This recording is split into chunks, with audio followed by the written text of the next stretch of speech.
made it. I'm so sorry. What's going on, everyone? Hope you guys can hear me and see me. I've been having some problems with my computer. It wouldn't load the programs up. It wouldn't load the programs. So I had to troubleshoot and dissect and diagnose and troubleshoot. So do you know what fixed it? What fixed it was me going back 3 days. I think the 14th or the 15th of December, and fall back to December 16th. No, the 16th. December 16th. I had to fall back my panel, whatever. Not my panel, but my I don't know, my diagnostics. I had to fall back to that date for it to work right now, like it's working right now. So I'm not sure what happened between the 16th and the 19th, or the past 3 days, but I don't know. So now it's working as is. So hopefully I last long. No pun intended. I hope I last long. Oh man. So anyway, how you guys doing today? Sean B, what's up? Ray, Doc Bones, Many V. That's what do you got? Many V S5V. Did they add that to your name, Many V S5V? Why? Wonder why. Doc Bones 709. What are all these new names? So weird. Eve Loves God. Dr. Eve, how you doing? Eve Loves God.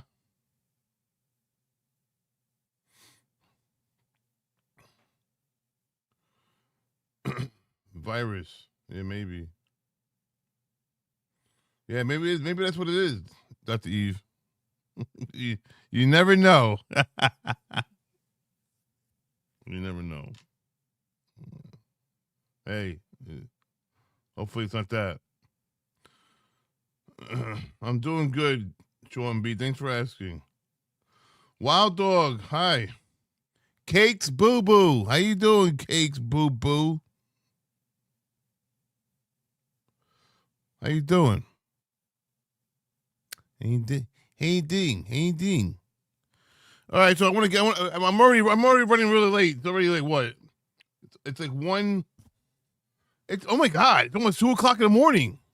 Holy shit.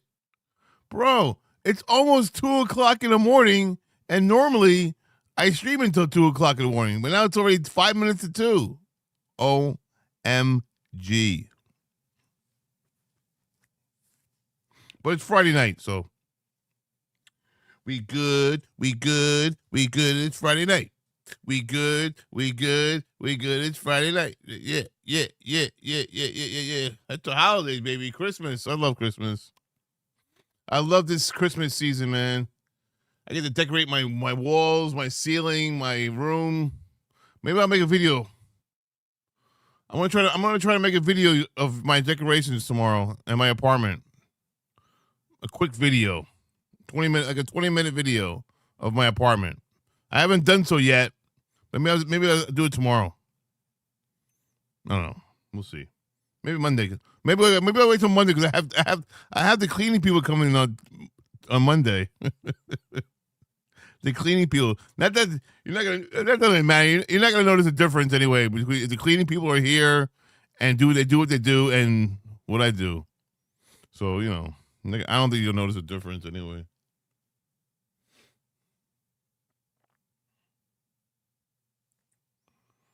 So,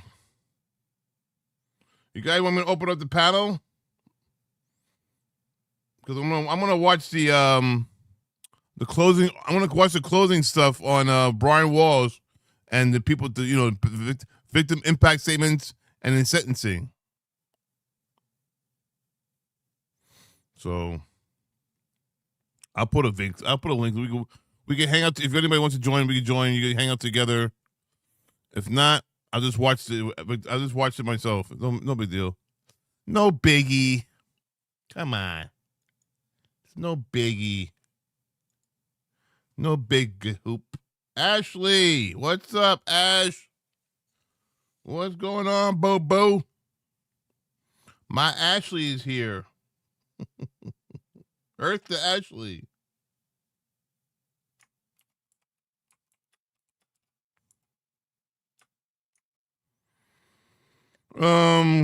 Link to my panel.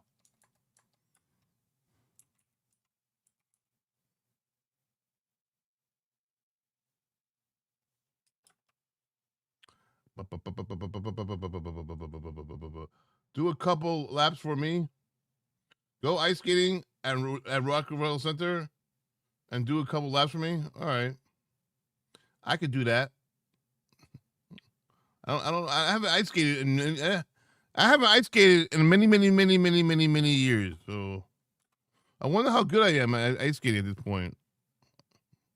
I think I'm pretty bad. I'm gonna have to do that one day. Ice skating. Rockefeller Center too. Wow. I would like to do that. Wild Dog. That sounds like a plan. Maybe I'll do that next week. I'll live record it for you guys. Maybe.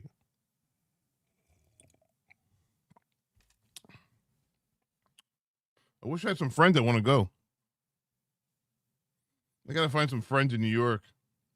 All my friends are old and boring, or they don't want to hang, or they don't want to hang out with me. I don't know what it is. I'm not good enough for some people, I guess. I don't think you ever forgot, like riding a bike. Really? All right. Well, I never really, Cakespoo, I never really got into ice skating. I must have ice skated 5 times in my whole life. Definitely not over 5 times. Definitely not over 5 times in my life have I ice skated. Nope.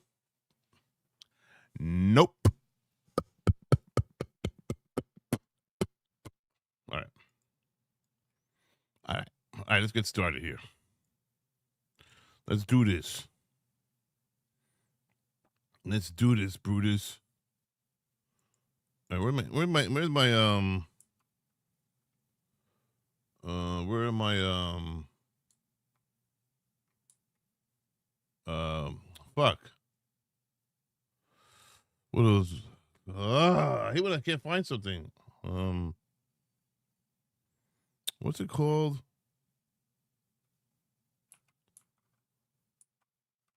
Yeah, where's my soundboard? Oh, here it is. Found it. Hated it. Woo!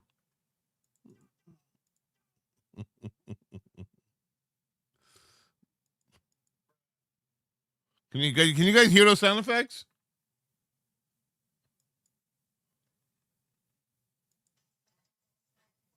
What's he gonna do?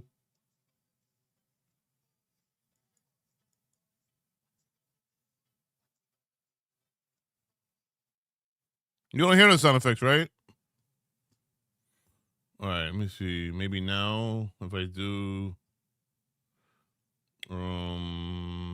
screen share. Once I do screen share, you'll hear it. I have to screen share it for the sound to come on. Like now, watch. Go! Once I do screen share, you'll hear it. I have to screen share the sound to come on. Like now, watch.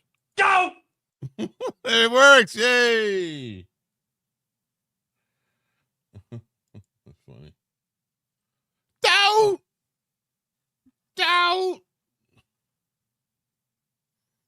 Cali. There's some California love. I've been riding through the city in the Cadillac, getting faded off the Remy. Had a ugly low past, nowadays sitting pretty. I know I made mistakes, I just hope you can forgive me. Oh yeah, on and on and on and on and on and on and on and on and on and on and on and on and on.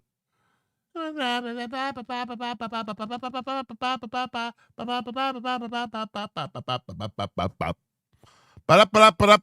right, guys.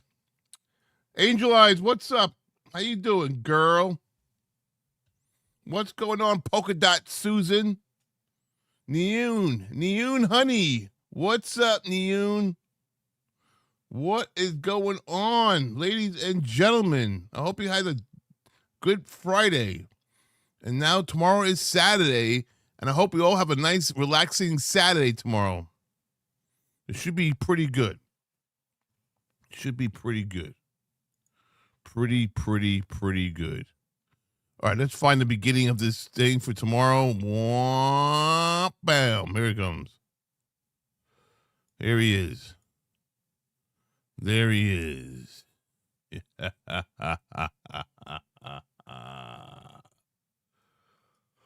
Whoa. Yo. Woo! How you doing, Brian P? You know me. Hey, Angel, everyone. How you doing? How's everybody doing? Cakes Boo, you come on my panel, Cakes Boo? Don't be shy. Earth to Ashley. Coming on my panel? Don't be shy. Ray, don't be shy. Angel Eye, don't be shy. All right, let's go. Run that shit. Good morning, Your Honor. Tracy Cusick for the Commonwealth. Good morning. Good morning, Your Honor. Good morning, everyone. Kelly Porges on behalf of Mr. Walsh. Good morning. Good morning, Your Honor. Good morning. Larry Tipton for Mr. Walsh. Please be seated.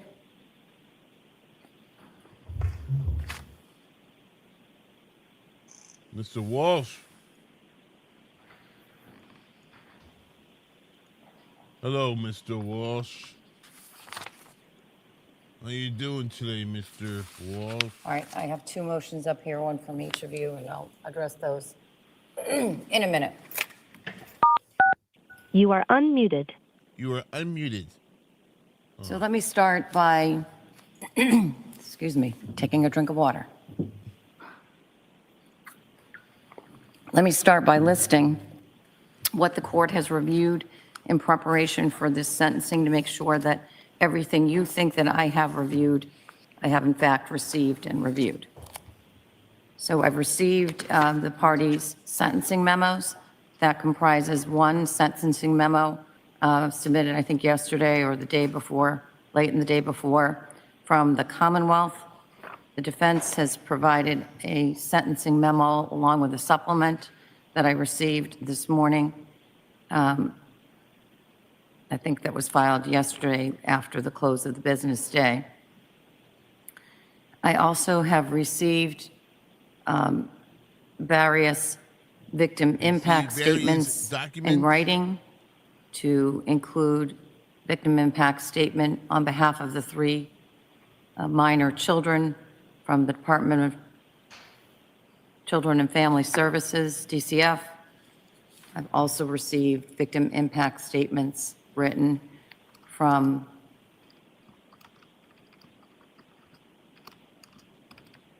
Melissa Kirby and from Peter and Pam Kirby.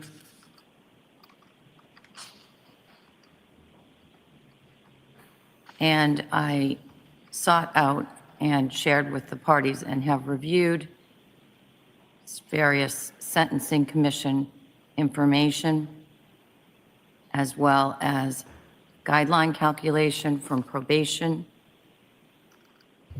as well as Mr. Walsh's carry and triple I, which I'll talk about in a little bit. Triple I? What? Is it triple I? What's triple I? Put the subtitles on. And I've now just received and will review, prior to deciding my sentence, a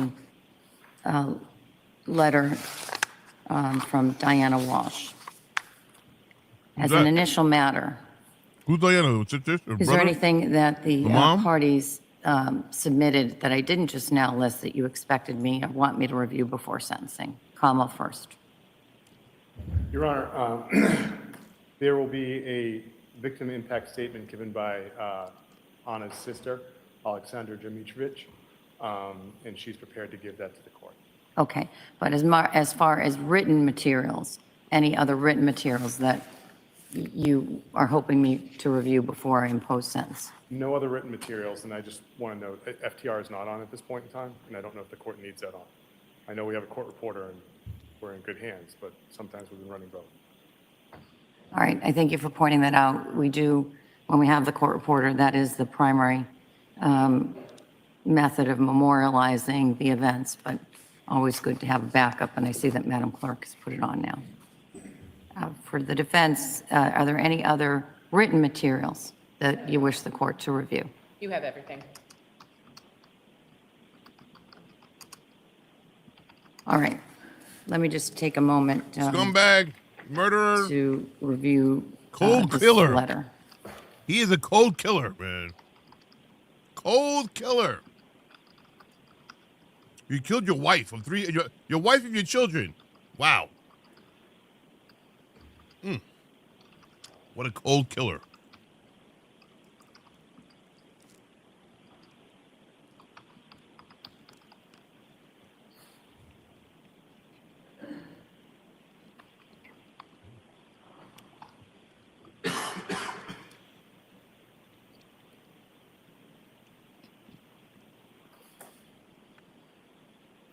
How you doing, Chloe? Beyond Ether. Cheers, Beyond Ether. How you doing?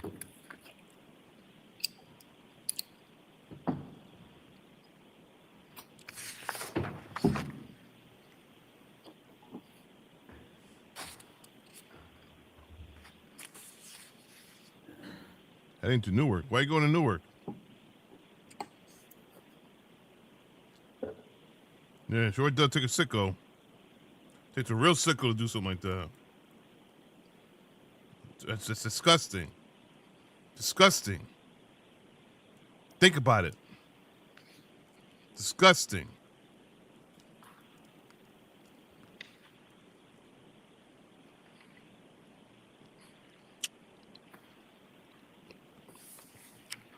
He's seen the inside of her body, man.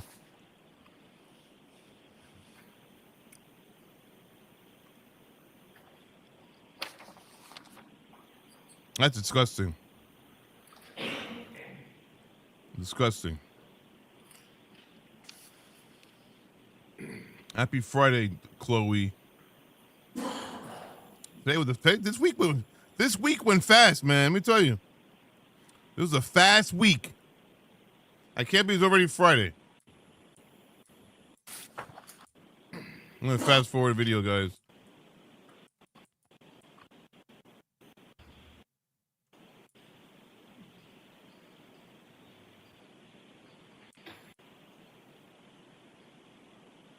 What are you saying to her?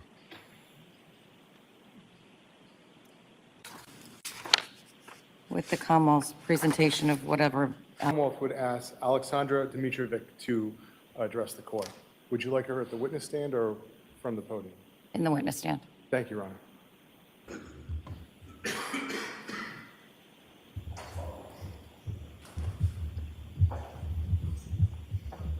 Here we go.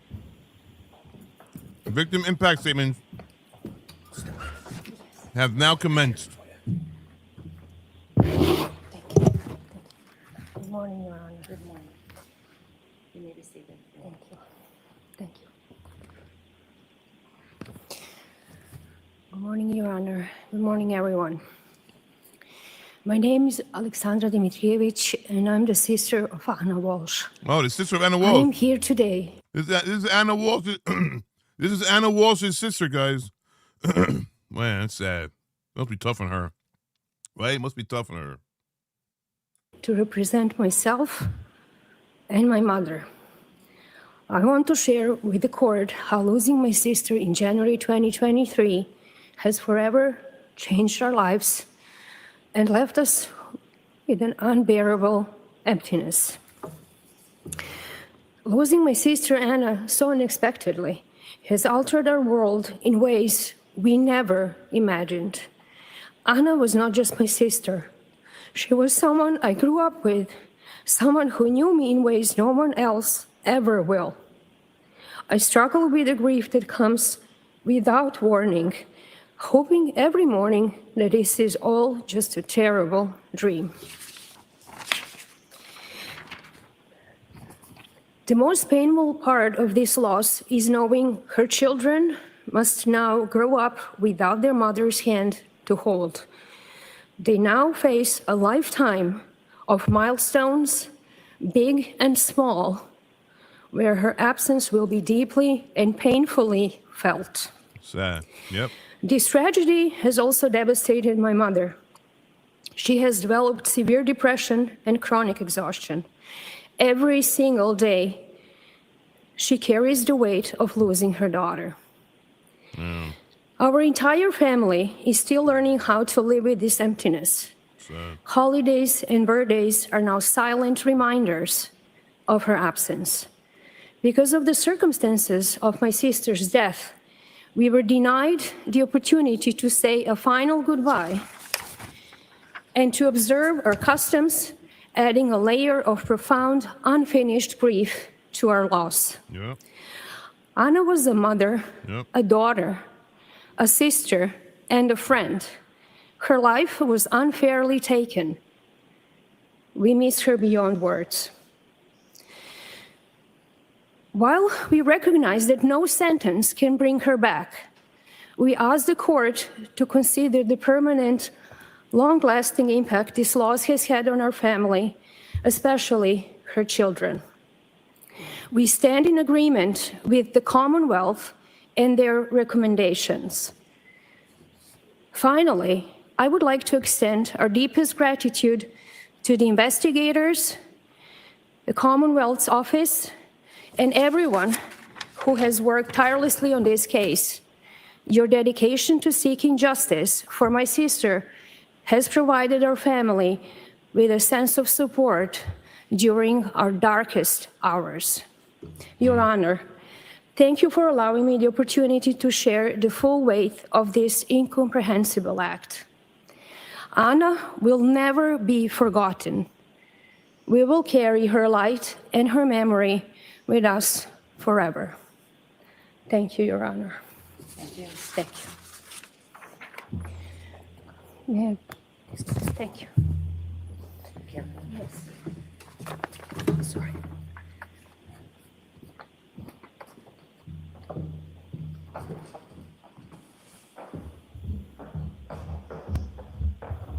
I would say something to the guy.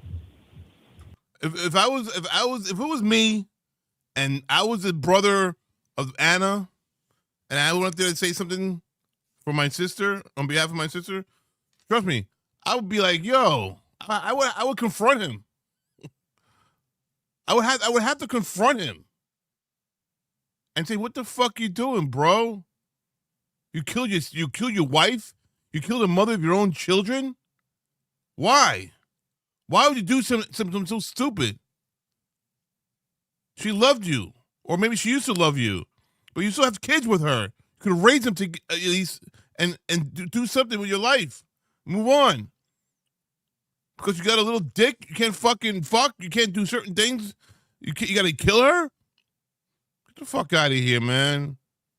Let me kill you. You should do. You deserve to die. You need to die. If I ever go to prison, which I may go to prison on purpose, I'm going to come to your prison, and I'm going to fucking kill you. That's what I would say. I don't know, man. I'd be pissed. I'd be pissed off. I would be pissed off. I would probably love to get in trouble, get arrested, go to jail for something, whatever it is, and meet him inside jail and kill him. That's what I would do. But, again, it's fucked up. It's just fucked up, man, to do something like that. What he did was not right. Especially on New Year's Eve.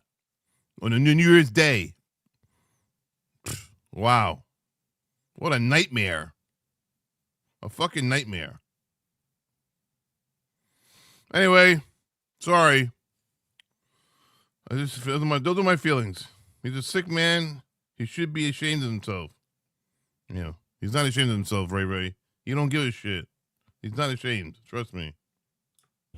Your Honor, we have no other victim impact statements other than the ones that we've submitted in writing. That's it? Oh my God. All right, thank you. No other victim impact statements other than ones submitted in writing. I don't know why not. They're scared to talk? Come on, man. Damn.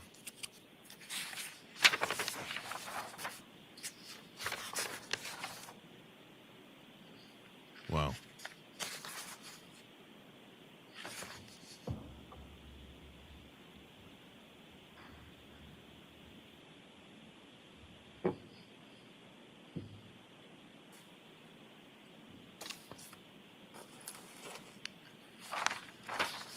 All right. I have read the Commonwealth sentencing recommendation, the written recommendation, but I'll have you state it on the record. Thank you, Your Honor. The Commonwealth is requesting that the defendant be sentenced to a series of consecutive sentences on the charges to run from and after his federal case in which he received a sentence of 37 months in February of 2024. The first charge that the Commonwealth would seek an incarceration component on is count 003, and that the defendant be sentenced to 2.5 to 3 years. The second charge would be that he, on the misleading 002, to run from and after 003, that he receive a sentence of 18 to 20 years. And that the third charge, the murder, in the first degree, that the defendant be sentenced to life without the possibility of parole to run from and after 003 and 002. And Your Honor, if I may be heard in our argument. Please. Thank you, Your Honor.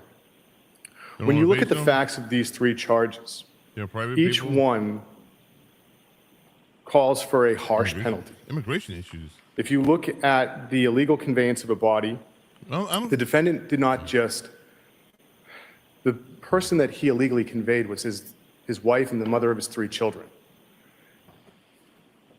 And he did it by removing her remains from the family home and placing them in buckets, in garbage bags, in dumpsters around the Commonwealth. He denied, as you just heard, her family the opportunity to have any customs or burial. There is no grave, there is no memorial. And he did this all in an effort to destroy evidence. On the misleading component, Your Honor, while we do mention the potential of probation, we put that in there only as data so that you understand the efforts that went in to trying to find Anna based on the defendant's series of lies. These lies were all done in an effort to cover up his crime and destroy evidence. We're also I don't think they had problems with immigration, did they? I think the family was all legit. In America, on good standing. I don't think there's a problem there. So while we put in that, we are not seeking a probation sentence, but we put it in there so that the court, if it wanted to contemplate one, understood there was an option to do it that would prevent the defendant potentially from trying to profit from this. So the only mechanism for me, as I see it anyway, the only mechanism for me under the restrictions of state law, Yes, Your Honor. it's an either-or situation. That is, either I incarcerate him for an additional period of time, either concurrent or consecutive, or I put him on probation following the life sentence, or maybe it even starts today. But the only way that restitution can be achieved on count 2 is through a probationary sentence. So I don't think there's any other mechanism for me doing that. So I don't know how you achieve that goal if without a probationary sentence and mandating it as a condition of probation. And so I want the Commonwealth to be clear with me. You're making note of it in passing, but you are not asking me to put him on a probationary sentence. Is that correct? We are not, Your Honor. It is data that you can use in order to determine the scope of his lies in which the police relied on them. And you can see the costs that went into investigating the disappearance of Anna Walshe, but we are not asking for probation on this matter. And the same question with regard to the issue of restitution that I heard rumblings of yesterday. Yes, Your Honor. Same result. Same result. It is, again, it's data for you in determining your sentence, but we are not asking for it. All right, just wanted to be clear on that. Thank you, Your Honor. And then on the murder, again, this was the murder of his wife and the mother of his 3 children. And the cover-up of this murder, Your Honor, deserves some analysis. If you look at the first internet search, which occurred at approximately 4:52 a.m. on the 1st, how to dispose of a body, and how they evolve into eventually 11:24 a.m., 4:52. how to dispose of body parts after a murder, it appears the defendant at this point in time is committed to getting rid of evidence of the crime. And it leads to the shopping sprees later on that night at Lowe's and CVS and Stop and Shop. However, if you look at the internet searches on the second, how to dismember a body, and is a hacksaw the best tool to dismember a body? What a question. It's a reasonable inference. He hasn't started the action yet. Okay, that's the question he asked Google. He asked that question. Let me hear it again. How to dismember a body, and is a hacksaw the best tool to dismember a body? And the hacksaw the best tool. How to dismember a body, and is the hacksaw the best tool? That's what he Googled the next morning. Damn. It's a reasonable inference. He hasn't started the action yet. And it results in the second shopping spree to Home Depot that afternoon, which means that Anna Walshe has been dead in that basement for over 24 hours. The same home his children are in, the same home the babysitter's at, the same home his mother has come to visit. And in the evening between the second and the third is when the dismemberment occurs. And on the third, we see him going to dumpsters, getting rid of the remains. They never recovered anything from the dumpster? In the defendant's... I'm surprised they haven't recovered any body parts from the dumpsters. Right? If they had proof of the dumpsters, how come they didn't go to them and see what they could find? I don't know. Because they gotta be in those buckets, Lowe's buckets. So it's hard to miss a Lowe's bucket if you're looking for a body part, if the body parts are in there. Sentencing memo. And I want to note, the defendant was represented by 2 excellent lawyers who are titans in this industry, who I have the highest respect for. They say the Commonwealth's recommendation is inhumane. I suggest that that's not the appropriate word choice. Because if we were to look at that word, I would suggest that describes the defendant's actions and the depravity of his actions of murdering his wife, dismembering her, and getting rid of her remains by throwing her away like garbage. Crazy. The question might become whether or not this is a cruel and unusual punishment that the Commonwealth is recommending. And I direct your honor to one case. It's Cepulonis, CEPULONIS versus the Commonwealth, 384 Mass 495 at 497. It's a 1981 case. To reach the level of cruel and unusual punishment, the punishment must be so disproportionate to the crime that it shocks the conscience and offends the notion of human dignity.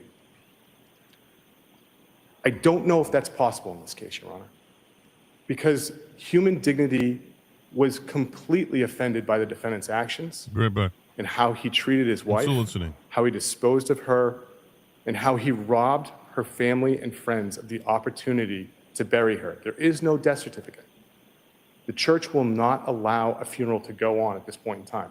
We are working on trying to work with the ME's office to see if we can get a death certificate to issue now, based on the conviction and based on the plea.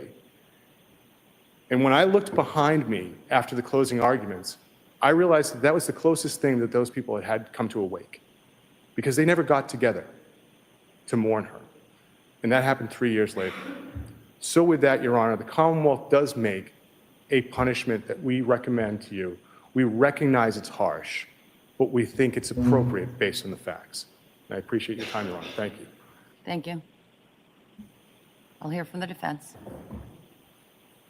With respect to the first-degree murder conviction, although we made it clear from our memorandum that we do object to a life without parole sentence based on state and U.S. constitutional grounds, based on the Eighth Amendment, we understand the court has no discretion. With respect to indictments 2 and 3, you do. I think inhumane is the right word, respectfully. To sentence someone to prison posthumously to send a message is humane. It's dehumanizing him. Regardless of what happened in this courtroom, regardless of the convictions, regardless of what anyone believes about this person, he is a human. He is a father, he is a son, and he has been a friend to many.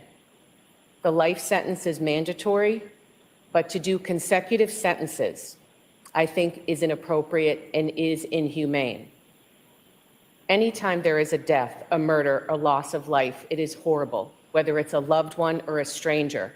And the legislature has provided, regardless of our disagreement, that a life sentence without parole is mandatory. But that does not negate that he is a human being.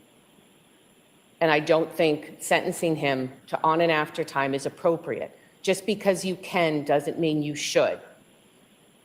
What he was convicted of were atrocious acts. We've heard from her family, we've heard from her friends. Their pain is unimaginable, and I'm not demeaning that, but I have the opportunity to speak for Brian today. And I'm asking the court to sentence him in line with the guidelines and with the purpose of sentencing. Punishment, justice, prevention of future crimes, consecutive sentences, that's excessive and it doesn't meet those needs.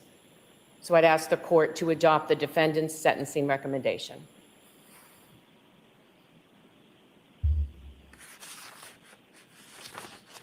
Just want to put on the record that the defendant, in making its argument with regard to the inhumane aspect of any consecutive sentences, cited to a case in its brief, Donovan.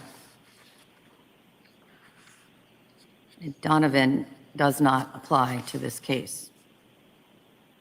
As an initial matter, Donovan related to a larceny involving a single act that resulted in 7 different victims being victimized. The SJC, that was, I think, a 1985 case. The appellate courts in Massachusetts have long since distinguished Donovan, even in the case of larcenies, which is not the case that's before me, to recognize that even Donovan relates only to a single act case and not one with one purpose. As you could argue, there was one purpose here, but more than one discrete offense. So I'm not persuaded by the logic of Donovan, even if it applied to this case, and even if it was as broad-reaching as the defense suggests in its sentencing memo, which the court finds it is not.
There is no task facing a judge that is more important or more difficult than crafting an appropriate sentence.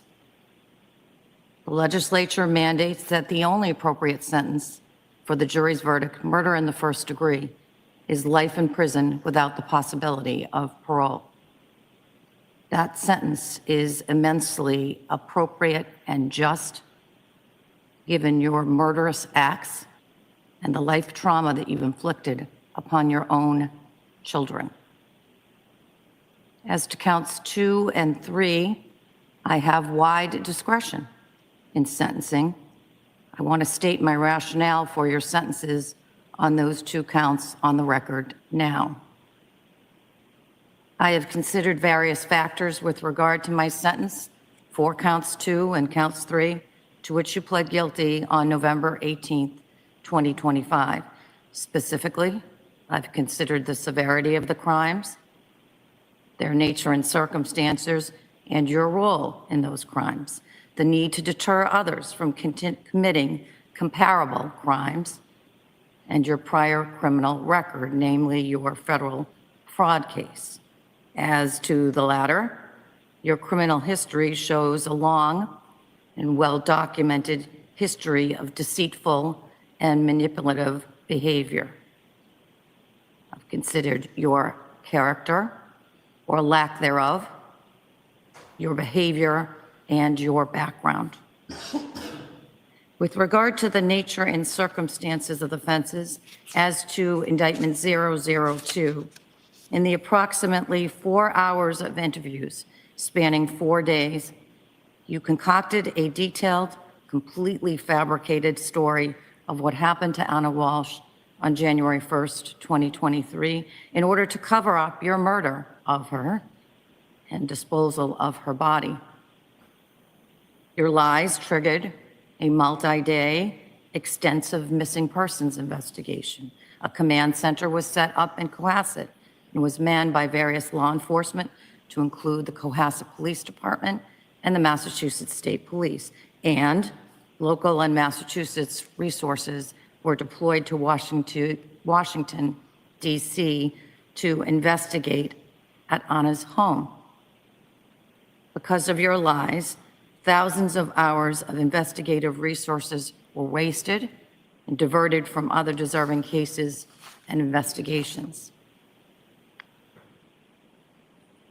As to the nature and circumstances of count 3, the improper disposal of Anna Walsh's body,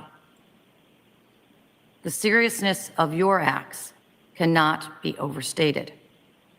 Your acts in dismembering your wife's body and disposing of her remains in multiple area dumpsters can only be described as barbaric and incomprehensible. You had no regard for the lifelong mental harm that your criminal acts inflicted on your then 2, 4, and 6-year-old sons, not only in taking their mother, but also, as is specific to this charge, in never being able to properly grieve that loss, to say goodbye to their mom.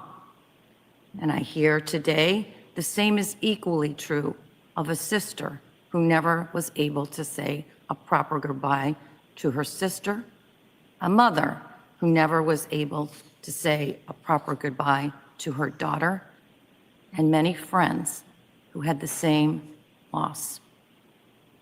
As to indictments 2 and 3, I have considered the sentencing guidelines, the aggravating factors. There are no mitigating factors in this case. And I also sought out and considered information from the Massachusetts Sentencing Commission, again, which I shared with the parties earlier this week, in particular sentencings in 2022 and 2023 of defendants who were convicted of murder and/or voluntary manslaughter, along with a Chapter 268, Section 13B conviction. This is not a guideline case. Finally, as to the first-degree murder conviction, I have considered the loss of the life of an innocent, remarkable woman, Anna Walshe, and its devastating impact on her children, as relayed to me in the letter from DCF, her family, as relayed to me in her sister's victim impact statement today, friends in their victim impact statements, and the community. In the trial testimony of Gemma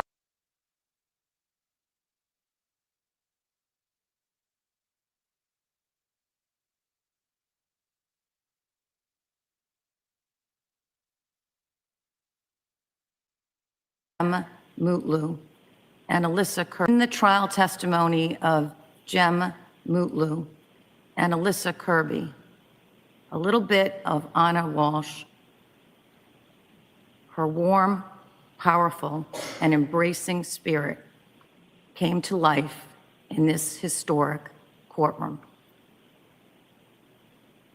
I have carefully listened to the moving victim impact statement, to the oral written sentencing arguments made by the Commonwealth and by Mr. Walshe. It's clear to me that Anna was a bright light in the lives of many people. She lifted people up. I am sure that nothing I say and no sentence I can impose, even a life sentence,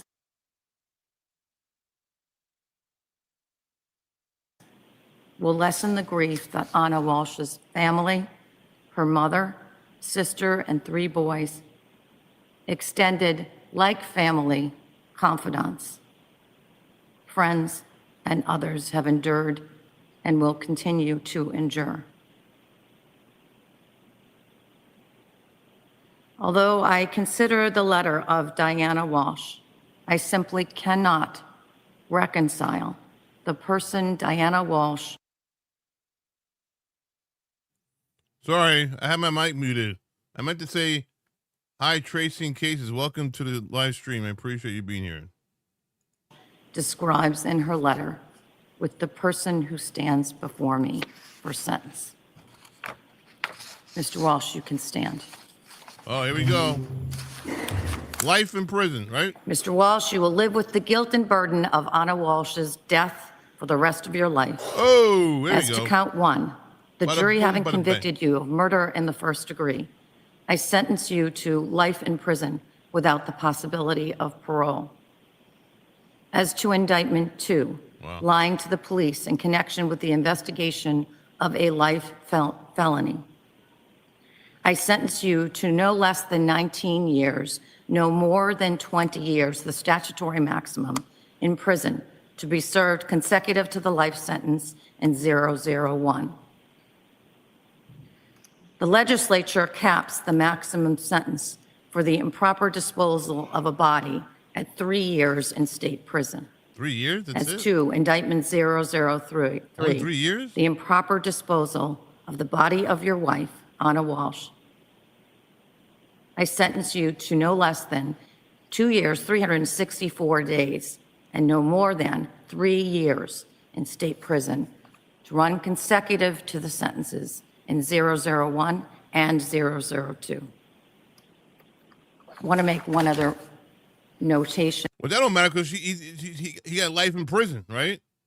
He got life in prison. So those 2 and 3 years bullshits don't matter because the life in prison for 1st degree murder says it all. With regard to the sentences that I'm giving today. Earlier in this case, I identified that there was an error in Mr. Walsh's III. Well, thanks for your like, Tracing Cases. Thank you. That error persists to today. Specifically, so the record is clear, as I understand Mr. Walsh's prior federal sentence, he was sentenced to 37 months in federal prison. That sentence was to run concurrent with any state sentence that was given in this case. This morning, I asked probation to run his III again, and it is still incorrect. It is showing a 5-year probationary sentence. At my direction, the probation department in the last month, or perhaps a little bit longer, contacted the Federal Probation Office in Boston to correct what I think is an obvious error in his triple I. It has not been corrected, and it stands still today as showing 5 years of probation as the sentence. To the extent that confuses anything in my sentencing, I want the record to reflect that, again, it's my understanding he was sentenced to 37 months in federal prison to run concurrent with this sentence that I'm now imposing today. Madam Clerk, you may impose the sentence. Thank you, Your Honor. Sorry. Oh my God. What am I doing? Wait, hold on a second. I'm screwing up. I'm trying to add her picture. Hold on. I'm trying to add her picture to the damn thing over here, and I'm screwing the whole thing up. Hold on. Sorry. All right, here. Let me, hold on. Let me put a picture up here. I should have done this earlier.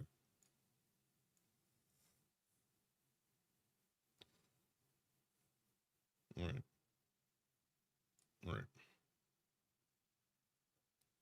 All right.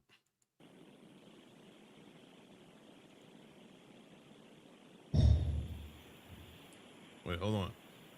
God damn. Wait, what did they say last? Hold on, let me go back. To reflect, correct what I think is an obvious error in his triple I. It has not been corrected, and it stands still today as showing 5 years of probation as the sentence. To the extent that confuses anything in my sentencing, I want the record to reflect that, again, it's my understanding he was sentenced to 37 months in federal prison to run concurrent with this sentence that I'm now imposing today. Madam Clerk, you may impose the sentence. Chloe, you're off track. Oh, Chloe. Chloe, you don't know why he killed her? Come on. You weren't following the case, Chloe? What happened?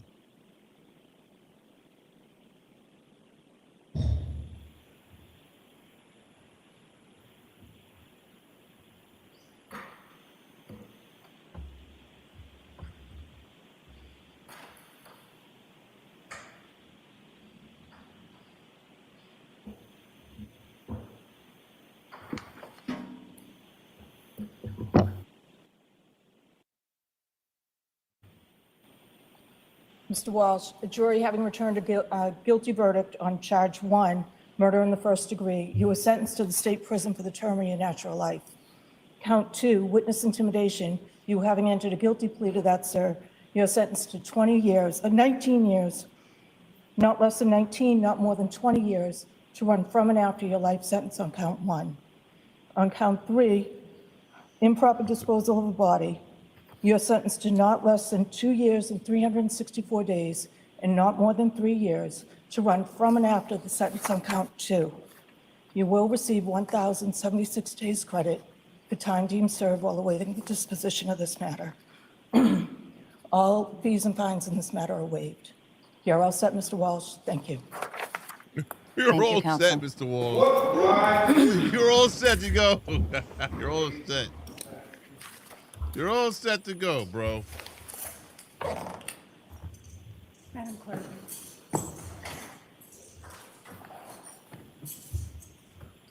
Bye. Goodbye. Goodbye. That's it. Goodbye. Let's watch that again. Let's watch that again. Hold on. Where am I doing? Let's watch that again. All fees and fines. I want to hear it again. From a night intimidation, you were sentenced having. Here. Mr. Walsh, a jury having returned a guilty verdict on charge 1, murder in the first degree, you were sentenced to the state prison for the term of your natural life. Count 2, witness intimidation, you having entered a guilty plea to that, sir, you're sentenced to 19 years, not less than 19, not more than 20 years, to run from and after your life sentence on count 1. On count 3, improper disposal of a body, you're sentenced to not less than 2 years and 364 days and not more than 3 years to run from and after the sentence on count 2. You will receive 1,076 days credit for time deemed served while awaiting the disposition of this matter. All fees and fines in this matter are waived. You're all set, Mr. Walsh. Thank you. Thank you, counsel. What a nose. Look at that guy's nose. He has a big nose, man. Look at his mom. Look at his mom. His mom is right there. That's the mom in the pink shirt. That's his mom. I'm trying to get everybody's reaction in court looking at him. Look. Everybody looking at him. Look, everybody's eyes are on him right now. That's crazy. Look at that.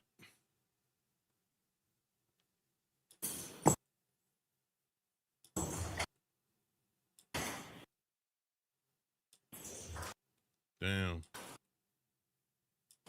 Everybody's getting the cheap eye look. They don't want to stare, but they had their head turned a little bit. Like that lady right there on the right side in the white. She's peeking. She's a peeker. The best part is this right here. This is the best part. This is the best part of the ending. Here, listen. Goodbye.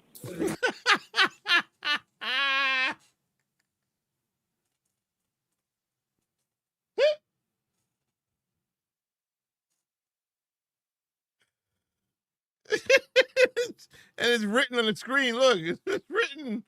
Her comment is written on the screen saying goodbye.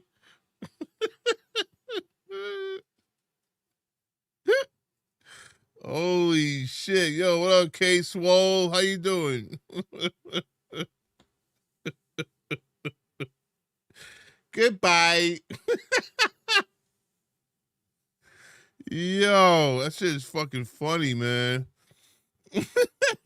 Goodbye. Oh my god, what a great ending.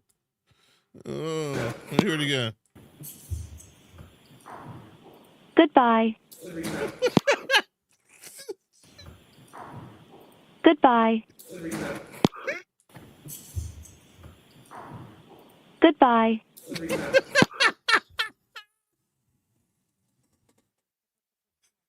Holy shit. Yo, that's fucking funny. I'm sorry, man. That was funny. That was funny. Goodbye. Bye-bye. Bye-bye. See you later. Never again. It sounded like Siri? Yeah, it is Siri, I think. I thought you added that. No, I didn't add that. The court added that. Life without parole. There you go, man. Life without parole, guys. Life without parole. Wow. What a court hearing. What a hearing. That was a good trial. I enjoyed that trial. I know some of you guys didn't like the trial because you guys get bored too easily, I think.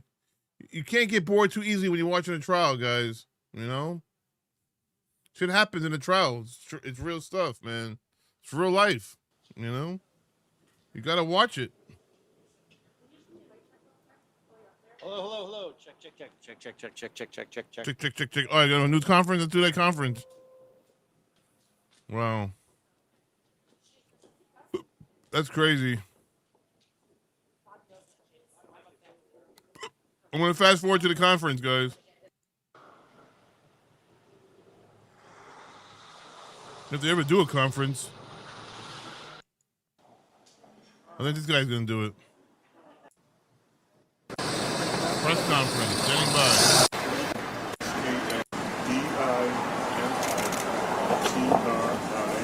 Dimitri.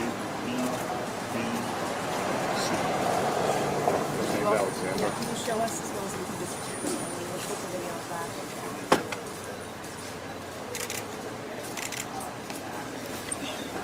What are you taking a picture Thank of? you so much. Thanks for your picture.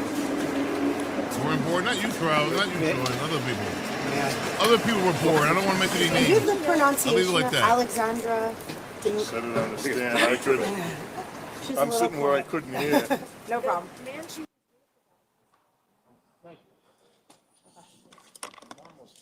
Who is that guy? Who's this guy? I can't hear you saying.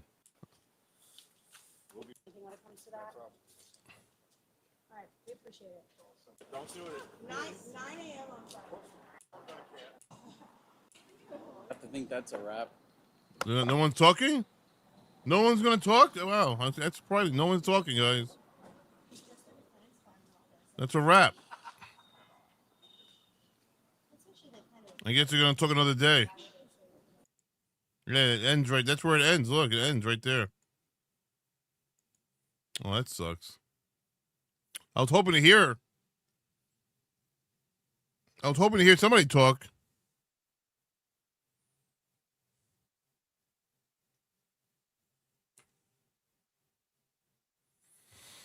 Yep, it's over.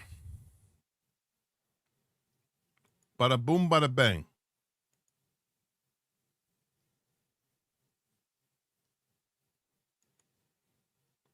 All right, let me see what else I got here. I know there's something else going on here. Let me check on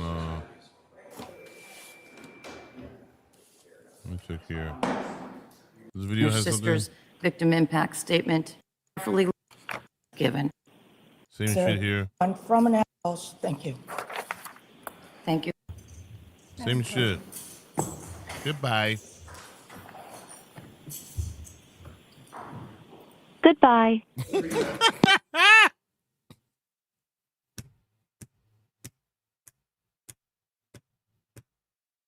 Yee-hee.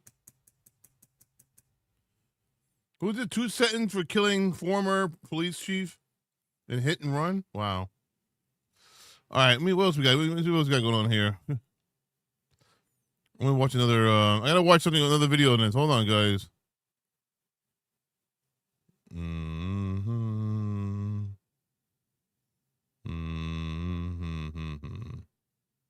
What's that next? Hold on. University of Brown. Well, that guy, the University of Brown killer, he's dead. They found the University of Brown killer, dead.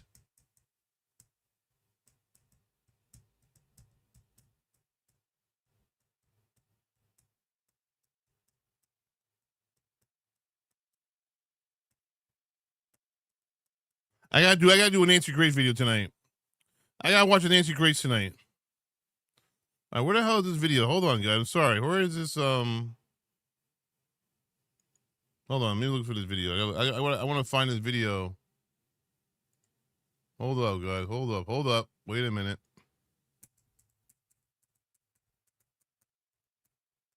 Where is this video? From earlier today. Where's that video from earlier today?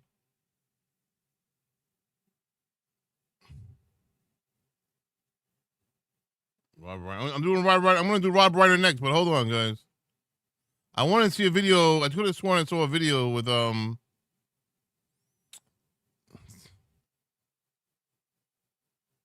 this situation here.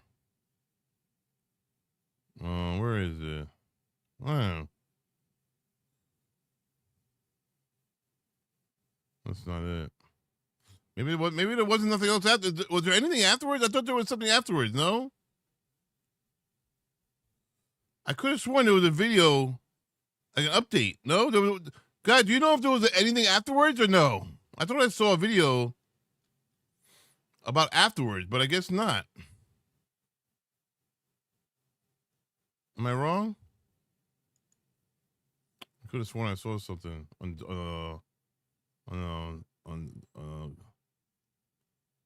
Court TV. Oh, let me just check one more time. Podcast. Oh,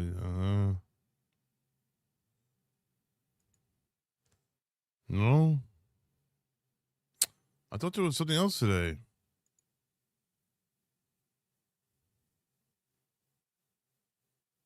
Fuck. I could have sworn there was something else today.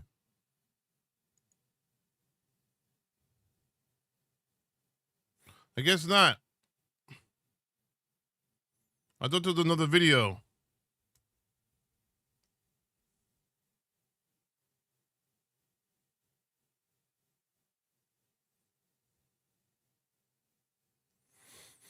All right, all right. If that's the case, I'm going to get into the Rob Reiner thing.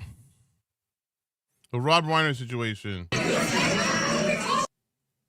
What's going on here? 4TV. Let's watch this. All right, Rob Reiner, guys. I can't find anything else on. I thought there was a video with Vinnie Politan talking about the ending of this case. Not even Nancy Grace. Wait, hold on. Let me check out Nancy Grace.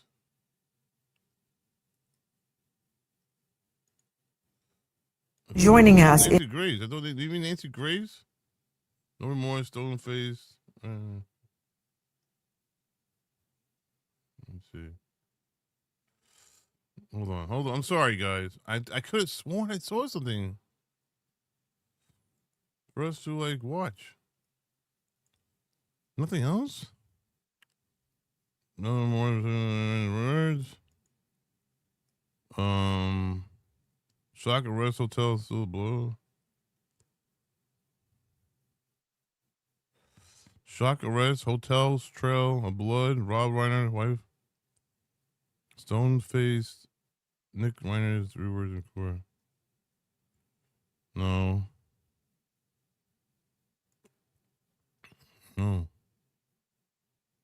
I don't think Nancy Grace liked this video. I don't think Nancy Grace liked this case.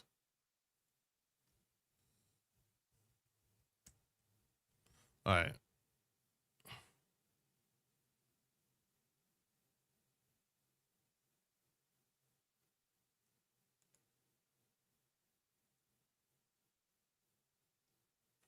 Dad, what do you want to watch? Nancy Grace or a Court TV video on the Reiner family? Which one do you guys want? What do you prefer to watch, guys? Nancy Grace on Rob Reiner, the Reiner family, or Court TV, or both?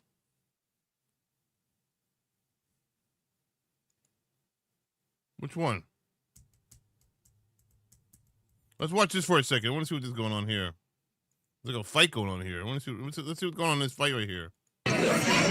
Nancy? All right, Cake Boo. Let me describe what's going on here. There's a fight here. Hold on. Let's check this out first, then I'll go to Nancy, all right?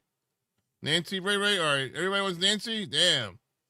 I like both, too. Ashley, I like both, too, Ashley.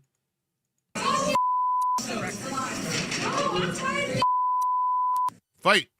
Now, the judge didn't then. Oh, that's a different case. Threatened contempt charges. If this continued, they took an hours-long break, and after the order was restored there in that court. That's a different case. I'll watch that later.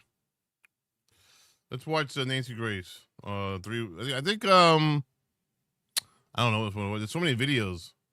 Joining us is Heather Michaels, neighbor and a friend of the Reiner family. He struggled with mental health issues most of his life. He struggled with a lot. There were times when some things that he said were just a little odd. It's just unthinkable. It's unfathomable. These are two parents that were absolutely fantastic. Were loving, compassionate. Breaking news tonight, no remorse. No remorse whatsoever. Nick Reiner stone-faced in court in the last hours, uttering only 3 words in front of the judge. This as the suspect is facing claims he slit his parents' throats in their sleep. Rob Reiner, his wife, Michelle Singer-Reiner, murdered. Good evening. I'm Nancy Grace. This is Crime Stories. I want to thank you for being with us. Brutal murder of Hollywood legend Rob Reiner and his wife, Michelle. It was a horrific scene. There was blood. High-profile lawyer Alan Jackson, who has represented the likes. And this is what he has to say. There are very, very complex and serious issues that are associated with this case. These need to be thoroughly, but very carefully dealt with and examined and looked at and analyzed. This was a continuance of arraignment. Nothing happened today. Madam actually wants a penalty. Isn't there a panel link on top? Where's the panel link, guys? I thought I had a panel link up there. What happened to it? That's weird. It disappeared? Wow.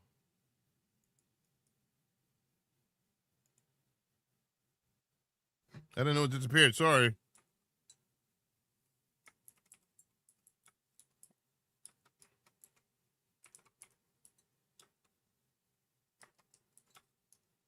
There you go. I think that's what it is. Let me know if it works.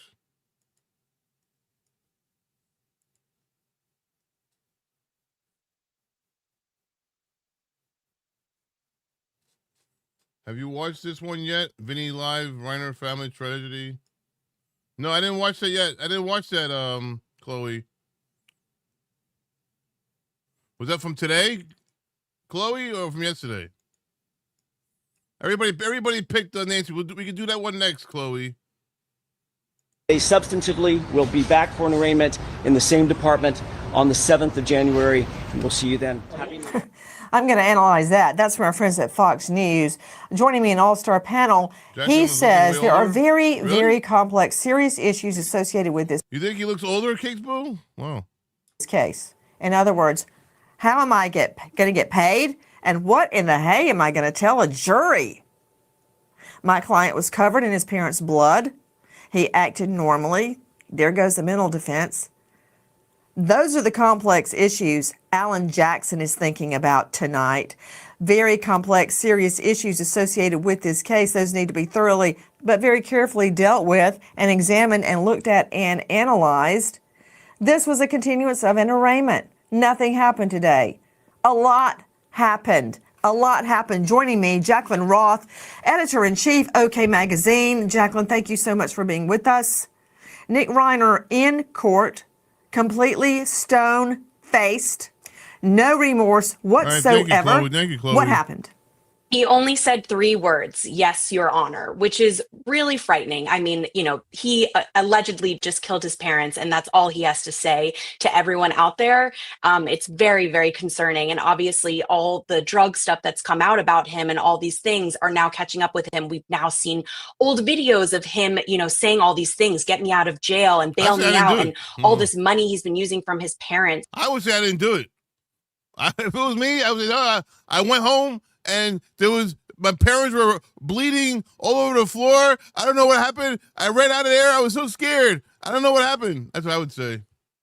Hey, I didn't say I was scared shit. I was scared shit. I left. It's super, super frightening and scary. What was really going on behind the scenes? We have no idea, but obviously something bigger than anyone could have ever imagined. We are talking about the developments in the last hours. Nick Reiner in court making a first appearance. And during that appearance, he doesn't plead guilty. He doesn't plead not guilty. Yeah, how do you kill your Troy parents? Slayton joining us, high-profile lawyer. Kate Swole, how you doing, Kate Swole?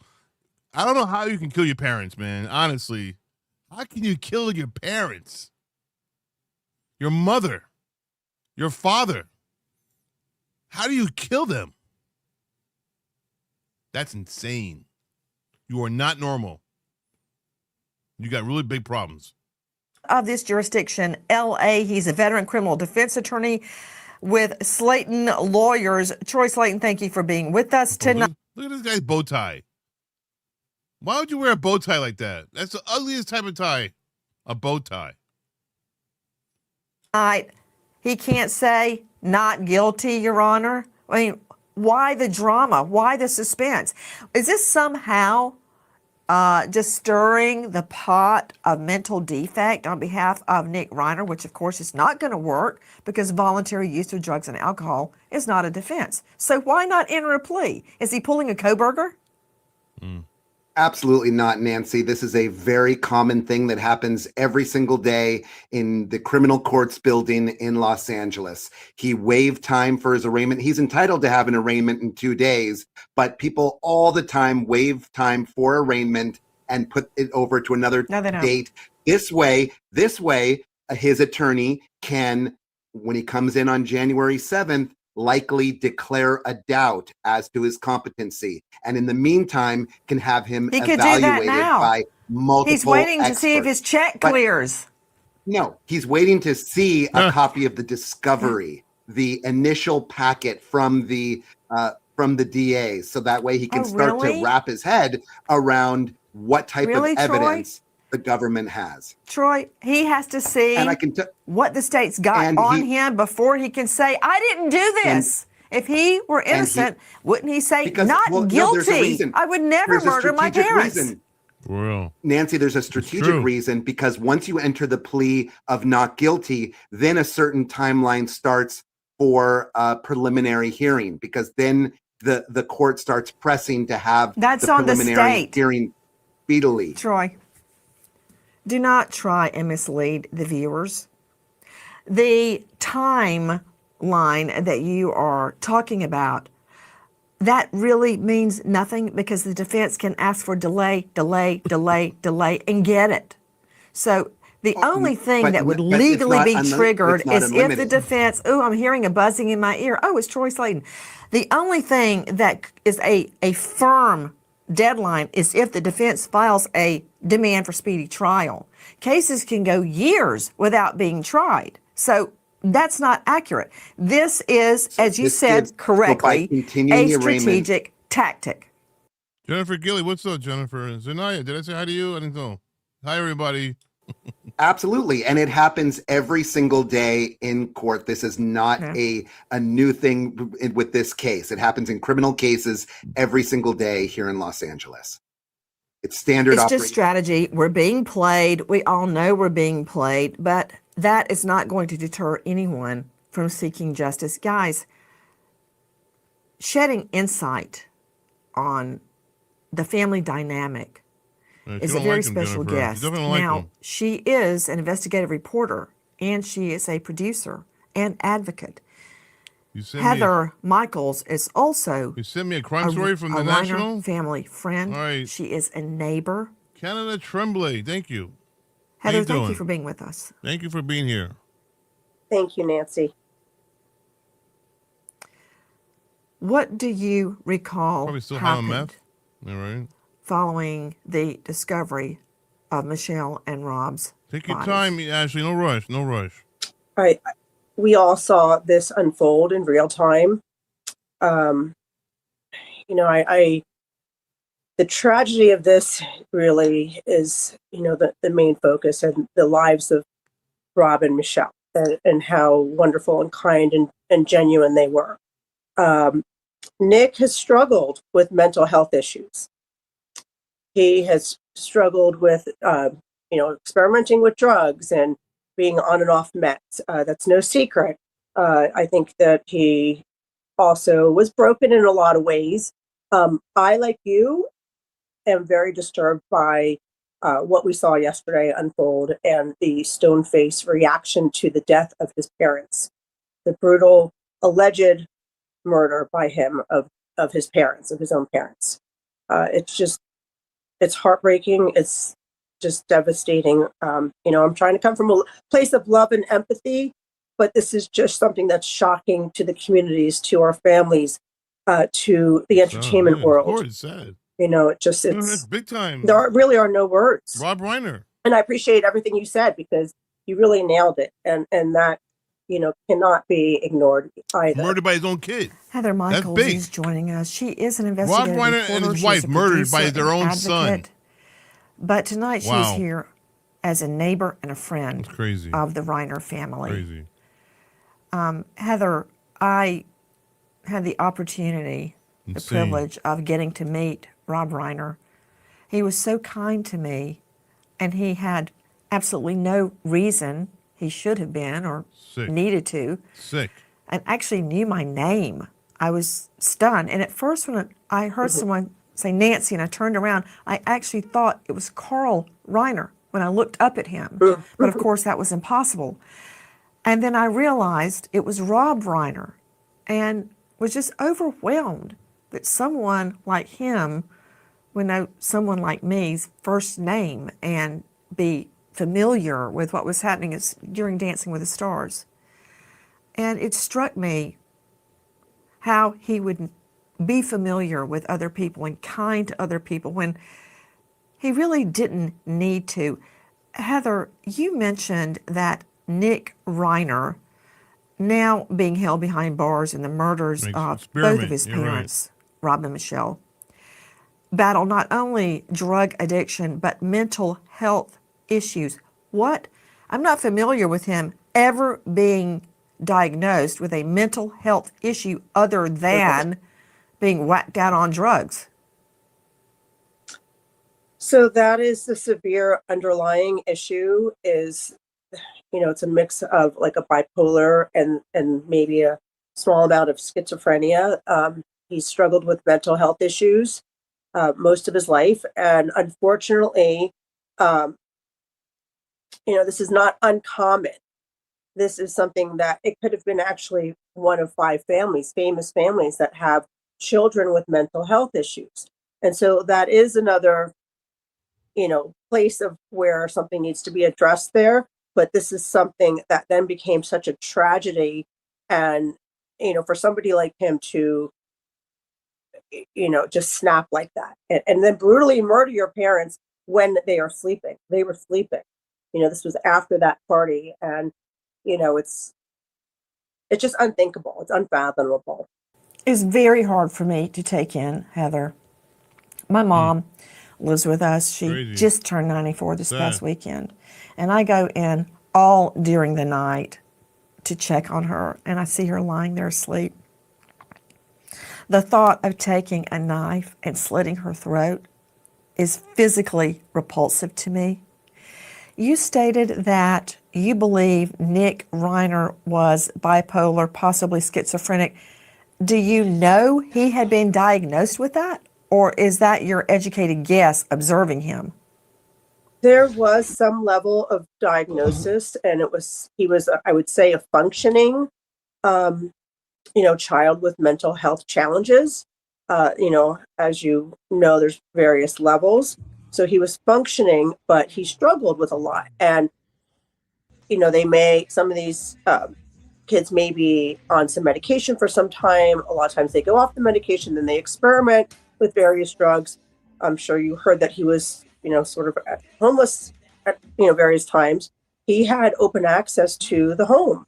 But sometimes these kids that are struggling just end up going on the street. So this is something he had suffered. But Heather, did he have a formal diagnosis? Because nowhere in any documents or commentary have I heard he was actually diagnosed bipolar or diagnosed schizophrenic. I repeatedly am hearing from multiple sources that years and years of drug abuse had left him addled. Yes. That was a source of his mental health problems. From what I am told, it's a combination. And like I said, he was a functioning individual with mental health challenges. And a lot of times they do then lean on various drugs. I'm sure you heard the podcast. So there was no formal diagnosis? Did the Reiners ever share a formal diagnosis? There likely was. This is something that was discussed from time to time, but it was kept private. And like I said, so they told you he was bipolar or schizophrenic? There was discussion of mental health challenges and that could be an underlying factor.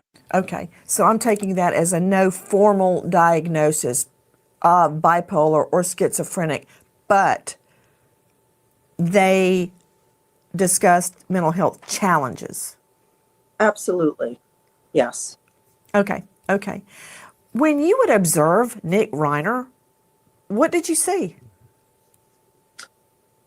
Sometimes I would see a fairly balanced child, but then there were times when some things that he said were just like socially awkward, a little odd.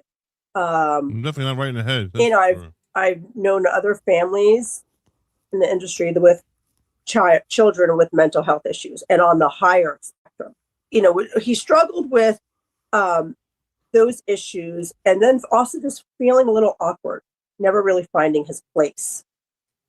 but he was talented in some ways, and he had the deep love and respect and compassion from Rob and Michelle. They were very supportive of all of their children. He was the one, though, that just was a little less balanced than the others. You refer to him as a child. He's 32 years old. I know. A lot of times when there's a mental health aspect like this, they just don't really evolve. 32. And it's been so emotional. The last when he's playing over and over and over again that podcast. Why do you do it? Why do you guys think he did it?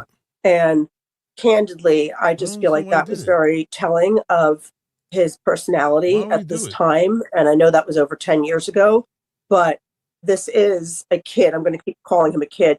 That is fairly broken. Mm-hmm. But the tragedy of then taking it that much further, and whether it was an argument or what, you killed your parents in cold blood. He murdered his parents, and allegedly, and we can't get past that. That is a tragedy all the way around, and it's just unfathomable. Joining us is Heather Michaels, not only investigative reporter, producer, but tonight here on behalf of the Reiner family, she is describing Nick Reiner, now charged in both of his parents' murders. Let's hear it from the horse's mouth. Why do you like Snapple so much? Mainly because Snapple, when I'm done drinking it, I can go in my room and squirt lotion in it and then use it to stick my in. What? Sometimes I just come out. Wait. What? What did he say? Let me hear that again. And then use it to stick my what? I go to my room and squirt lotion in it and then use it to stick my dick in it? She is describing... Mainly because when I'm done drinking it, I can go in my room and squirt lotion in it and then use it to stick my in. Use it to squirt lotion in it? What the fuck? I've never heard of anything like this in my life. What the hell is going on here? What am I missing here, guy? What are they doing with this thing? He goes into a room and squirt lotion in it and then use it to stick my dumping in it. I don't know what that means, man. I don't know, but thank you very much. Jennifer Gilly. Hey, Jen, thank you very much for being a member for 45 months. That's a long time, Jen. Thank you very much. I appreciate your support. You're right. Wow, another Fanimal Xmas. Happy holidays to everyone. Thank you, Rich, for giving us a place to be a fam. Peace, love, and cowboys. LYP, Rich and fam. Oh, thank you so much, Jennifer Gilly. It's very nice of you. You already know. Run that shit. Let's go. Woo. Leroy Jenkins. Yeah. I woke up in a new Bugatti. I woke up in a new. Throw your hands in the air if you're a true player. I love it. You gotta bop, bop, bop, bop, bop, bop. I wanna rock.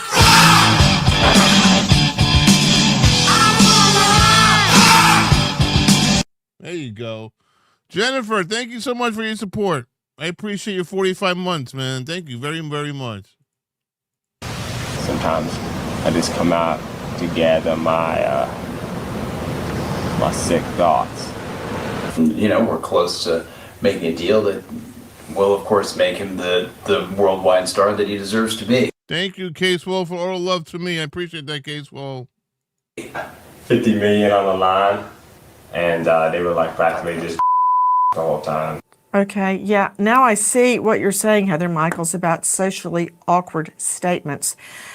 Sydney Sumner joining us, investigative reporter, Crime Stories. Sydney, what we were just playing, I believe, was him acting in a different persona, or was that really him? Nancy, it's a little bit hard to tell. There's not a lot of context associated with this YouTube video. This was posted to Nick Reiner's YouTube in 2016. The title is David. So I think what's happening here is that Reiner is portraying a Bubba Gump-esque rapper by that name, and this is some kind of skit with his friends. I thought he's maybe making fun of his dad's movie, Spinal Tap, which was kind of a similar mockumentary about fake rock stars. Sydney, can I just ask you a very harsh question? Are you just spinning out here? Are you extrapolating? Are you saying you want to believe he's portraying a rapper because you want to think that? You don't want to think that Nick Reiner says, I drink Snapple because I go home, I squirt lotion in it and stick my in it? Oh. Yeah, I don't want to think that either. Well, that might be part of it. Okay, so you are projecting that nobody in their right mind would say that. Okay, let's take another look at Nick Reiner. Oh, she like the leaf blower? Why do you like Snapple so much? Mainly because when I'm done drinking it. Here you go, Jennifer Gilly. I forgot that you like the leaf blower. Run that shit.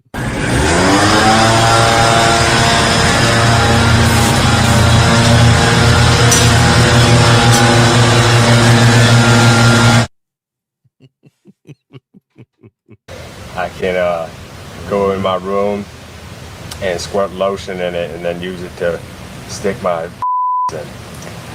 Sometimes I just come out to gather my my sick thoughts. You know, we're close to making a deal that will, of course, make him the worldwide star that he deserves to be. 50 million on the line, and they were like practically just the whole time. So let me understand, under Sydney Sumner's would-be theory that it's just another white boy out of Brentwood living in his dad's multi-million-dollar pool house portraying a rapper. Okay. Okay. More of Nick Reiner from the horse's mouth. I guess it could have been pretty awkward when PETA approached you about joining their team. I'm gonna go kill that dog. You bought heroin off a transvestite? You guys aren't lost, are you? I have a famous dad and a famous grandpa. Wow. And Look at that. Look at that. Father and son sitting together. And now he's dead. The father. That's sad, man. That's sad. They sort of, that fame sort of informs who you are. So I wanted to etch out my own identity with a more rebellious, angry, drug addicted sort of persona. Wow. What? Wow. That's from Inside Out podcast with Paul Mercurio. Did I just hear him say? Incredible. I have a famous dad and a famous grandpa, and they, fame informs who you are.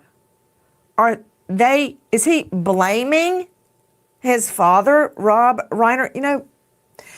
Heather Michaels is with us, who is not only an investigative reporter and producer, a social justice advocate. You can find her on Insta at Heather Michaels TV. She is a friend of the Reiner family and a neighbor. Sad. It seems to me that Nick Reiner had everything handed to him, fed with a silver spoon. How many people in this country would give their eye teeth to live in Reiner's pool house, for Pete's sake? It's just everything to tromp into his gorgeous kitchen and freeload out of the Sub-Zero. I mean, he had the life. Yeah. I don't understand his hatred toward his parents, blaming them for what?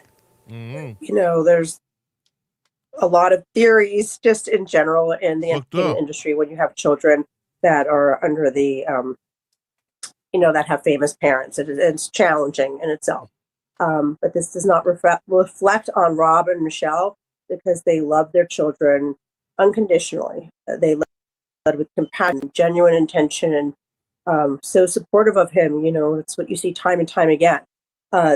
I think that this is just a child. I'm going to say a child again, that he he struggled with not just the difficulties of being having very famous parents, but some of the mental health issues that he struggled with, the drug abuse that absolutely impacted his personality. You bought heroin off a transvestite? You guys are lost. I need to watch this video. Has anybody watched this? Have you guys watched this? Maybe we'll watch it on Sunday night in my Discord. This might be a good movie to watch on my Discord on Sunday. Right? I'll probably do that. Investigate it and bring it to you. Have heard of until crimes. Reiner in court wearing a suicide vest, shackled hand and foot, no remorse at all. His high-priced lawyer, Alan Jackson, says this case is very complex. He asked for a continuance. He got one. And I'm sure during this time he's going to make sure that check is good. You haven't seen it? He is a very high-profile lawyer, and he has got... Have you tracing cases? Do you know if it's any good tracing, or not really? You don't know about it. Does anybody know about that video that he made? Maybe we should watch it on Sunday night in Discord. Gotten results, by the way. You saw the Kieran Reed trial outcome. He defended Harvey Weinstein is a total POS. He defended Kevin Spacey and got a good outcome on that. And many, many more. What card is up his sleeve in this case? We are told that Nick Reiner was covered in his parents' blood, had the wherewithal to leave the scene, pack new, fresh clothes. Let's see the video of him in a gas station. Goes to a nearby hotel, not cheap, I might add, pretty nice, checks in, uses his own name. There he is in completely clean clothes. He packed fresh nappies. Goes in, goes to the refrigerated area of the store, gets a drink, goes in line, waits patiently, pays for it, seemingly completely in control. But the hotel finds blood, a trail of blood from the bed across the floor to the shower where he cleaned up, washed his hair, cleaned the blood out from under his fingernails, and went to go get himself a drink. That video from our friends at CBS News. Good luck arguing mental defect. After that video, he also had the wherewithal to black out the windows of the hotel with sheets. Now, who'd have thunk? He did. Cunning. Cunning. In the last hours, we also learned the official COD cause of death. Joining us, Jacqueline Roth, editor-in-chief, OK Magazine. Jacqueline, thank you for being with us tonight. What is the official cause of death? The official COD is multiple sharp force injuries, aka likely that the knife slit their throat, unfortunately, which is so tragic. He, as you saw in that video, he obviously was looking around, looking kind of, haunted. And, it's a very haunting video in general. But as you said, all his clothes were clean. The hotel afterward, full of blood, housekeeping, all of that found that, it's unthinkable that he could commit something like that and act totally. I wouldn't say it was normal, but could act like that after that. Can I say Jacqueline Roth, please? Jacqueline Roth, I'd like you to review the gas station video again. Could I see that, control room, very quickly? The gas station video, you say he looks haunted. To me, he looks thirsty. He doesn't look haunted. He's looking around. I see no signs of a haunting. He is, there you go, there's that Diet Dr. Pepper. And he goes and pays for it. How are you divining from the video from our friends that said, there you go, from CBS News, that he was haunted? It's slightly chilling. Look at the way that he's turning and stuff like that, in that video, you can kind of see he's kind of, I don't know, it feels as though there's like an eerie presence there. Definitely, a little unfazed for sure. But I do think that there is a sense of oddness, weirdness. He's obviously, something obviously I think just happened, and he looks a little bit, cautious. He's looking over his shoulder. So I do think that there is sort of a sense of a haunting to it. I do think it is obviously very weird, and he is a little unfazed as well. He's looking, Jacqueline, that's true. He's looking for the refrigerated aisle. To Karen Stark joining me, forensic psychologist, renowned TV and radio advocate. She's an expert, she is a consultant, and you can find her at KarenStark.com. Karen Stark, he doesn't look haunted to me. I think that's certainly open to interpretation. To me, he looks like he's looking for the refrigerated area to find his favorite drink that he's paying for, probably with a credit card that's sent to his mom and dad. Oh, without a doubt, Nancy, because they took such good care of him. And I don't know where it's coming from that they might not have been good parents, because I think that they were actually excellent parents when it comes to mental health. It's almost impossible to know what to do with your child. It's a terrible situation. I want to add that this kind of drug abuse for so many years affects the prefrontal cortex of the brain, which means executive functioning. In other words, he cannot make the decisions. He's impulsive. He clearly had a hostile dependency relationship with his parents. He needed them, but he didn't want to need them. Because he was 32 years old, he felt inferior. There's so much evidence that points to that.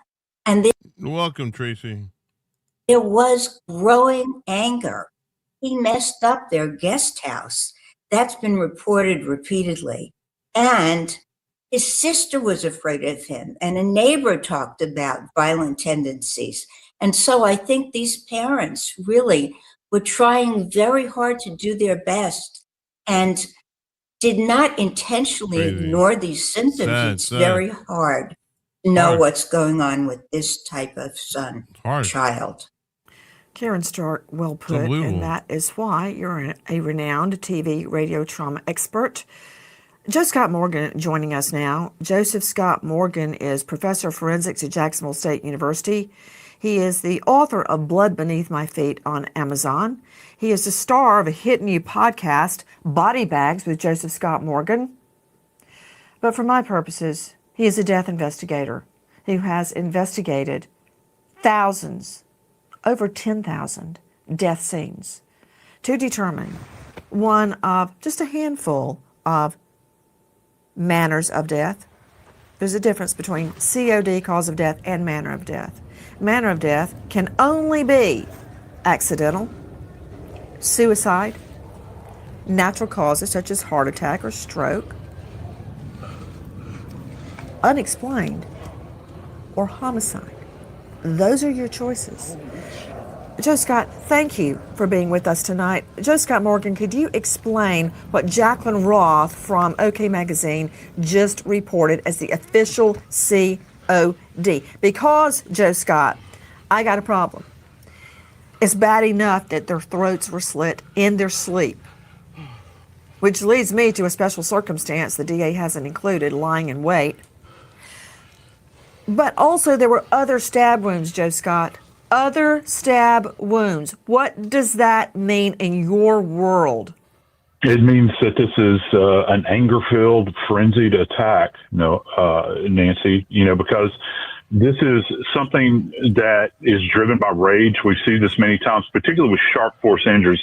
Think about what you use a knife, a pair of scissors for, a hatchet for, those sorts of things. They are used to slice and destroy things, right? It's the most personal of types of attack that you can possibly have in my field. And so, and it's in addition to that, Nancy, this is something that everybody needs to hold on to. This is always up close and personal. And I have my own theory about this, based upon what has been stated thus far, that Mr. Reiner and Ms. Singer were found in their bed. It would not be outside the realm of possibility that the attacker potentially climbed into bed with them to facilitate the attack if they did not have the opportunity to flee. So again, this goes to this very personal event that has taken place. I hate to use the term event. It's more like butchery, because I can guarantee you that's what it would have been. But Nancy, there's something that is even more dark here, because the medical examiner listed the cause of death. They ruled it the manner as homicide, obviously, but they said multiple sharp force injuries. But Nancy, there's a line beneath this where it says, and other significant conditions contributed to their deaths. And that's like this big unknown that's hiding out there. And we can put any number of things into those categories. All right. You can say that there was underlying natural disease. Like, if someone is attacked, you have heart disease, you're not going to survive it. There could be toxicological issues. I can't imagine they would have tox back this soon. But you also have the specter of blunt force trauma, like where they were hit, punched, kicked, stomped, any number of things like that. And it's really painting this very, very dark picture as we move through all of this data that's coming forth to us now. And we're going to know more. We're not going to know everything because this is an ongoing case, but just this little bit of information that the coroner has released out in LA is something to, kind of chew on for a bit here, because this is going to be highly complex from a forensic standpoint. Upon arrival, officers located two deceased individuals inside the residence, later identified as Rob Reiner and Michelle Reiner. Both victims were found in the master bedroom of the area of the home. Officers conducted a thorough search of the residence to determine whether there were any additional victims or suspects, and no one else was located. Holidays, too much. Ray, dial 8 Pfizer. He's a drug special reporting the state seeking the death penalty. So, all right, he killed his parents. So, can he get away with it because of mental illness? Do you guys think does he have a mental illness where he couldn't do things properly on his own? Like, what do you guys think? Is he mental? Does he really have? I think he has a mental illness. I don't know. I think he can use mental illness as the reason why he killed his parents. I don't know. He had problems, man. He wasn't normal. He wasn't a normal son. The parents wish he was, but he wasn't normal, in my opinion. He was fucked up. What do you guys think? Mental illness, or is he normal? That is not true in every homicide. The special circumstances that have been announced in this case are 1, mass murder, which means more than one body, and 2, the use of a weapon. To Troy Slayton joining me, veteran trial lawyer, defense attorney out of LA. Isn't that true, Troy? It is true. There's currently a moratorium in place signed by the governor. Ashley, how you doing, Ashley? Hi, I'm good. How are you? I'm doing really good. Seeing you here now makes me more happier. Is there an echo for you or no? Oh, I have to fix that thing. Wait, hold on. Okay. I gotta remove this and then I was hoping add it wasn't me. I know, right? I have to add it when I add somebody to my panel. I usually share my screen, but now I have to share the tab, so they see that instead of the screen. Let me see now. Where is the video here? All right. So what's new? Anything new? What are you feeling, Ashley? Ashley, how you feeling? Can you hear me, Ash? Hello? Ashley? Can you hear me? I can't hear you. Are you talking? You can't hear me? Oh, you can't hear me?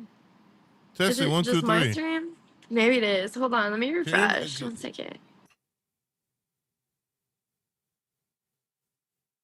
Normal, just too many drugs. You think that's what it is, Anaya? He's normal? He's doing too much drugs, you think? His parents enabled his drug addiction. Really? His parents enabled his drug addiction, Jimmy? Wow. That's crazy. Hello? Okay, sorry about that. My sound me went now? out. Yeah, I hear you. It says sound problems. I hear myself. Yeah, that was weird. I think, I don't know what's going on. Let me testing 1, 2, 3.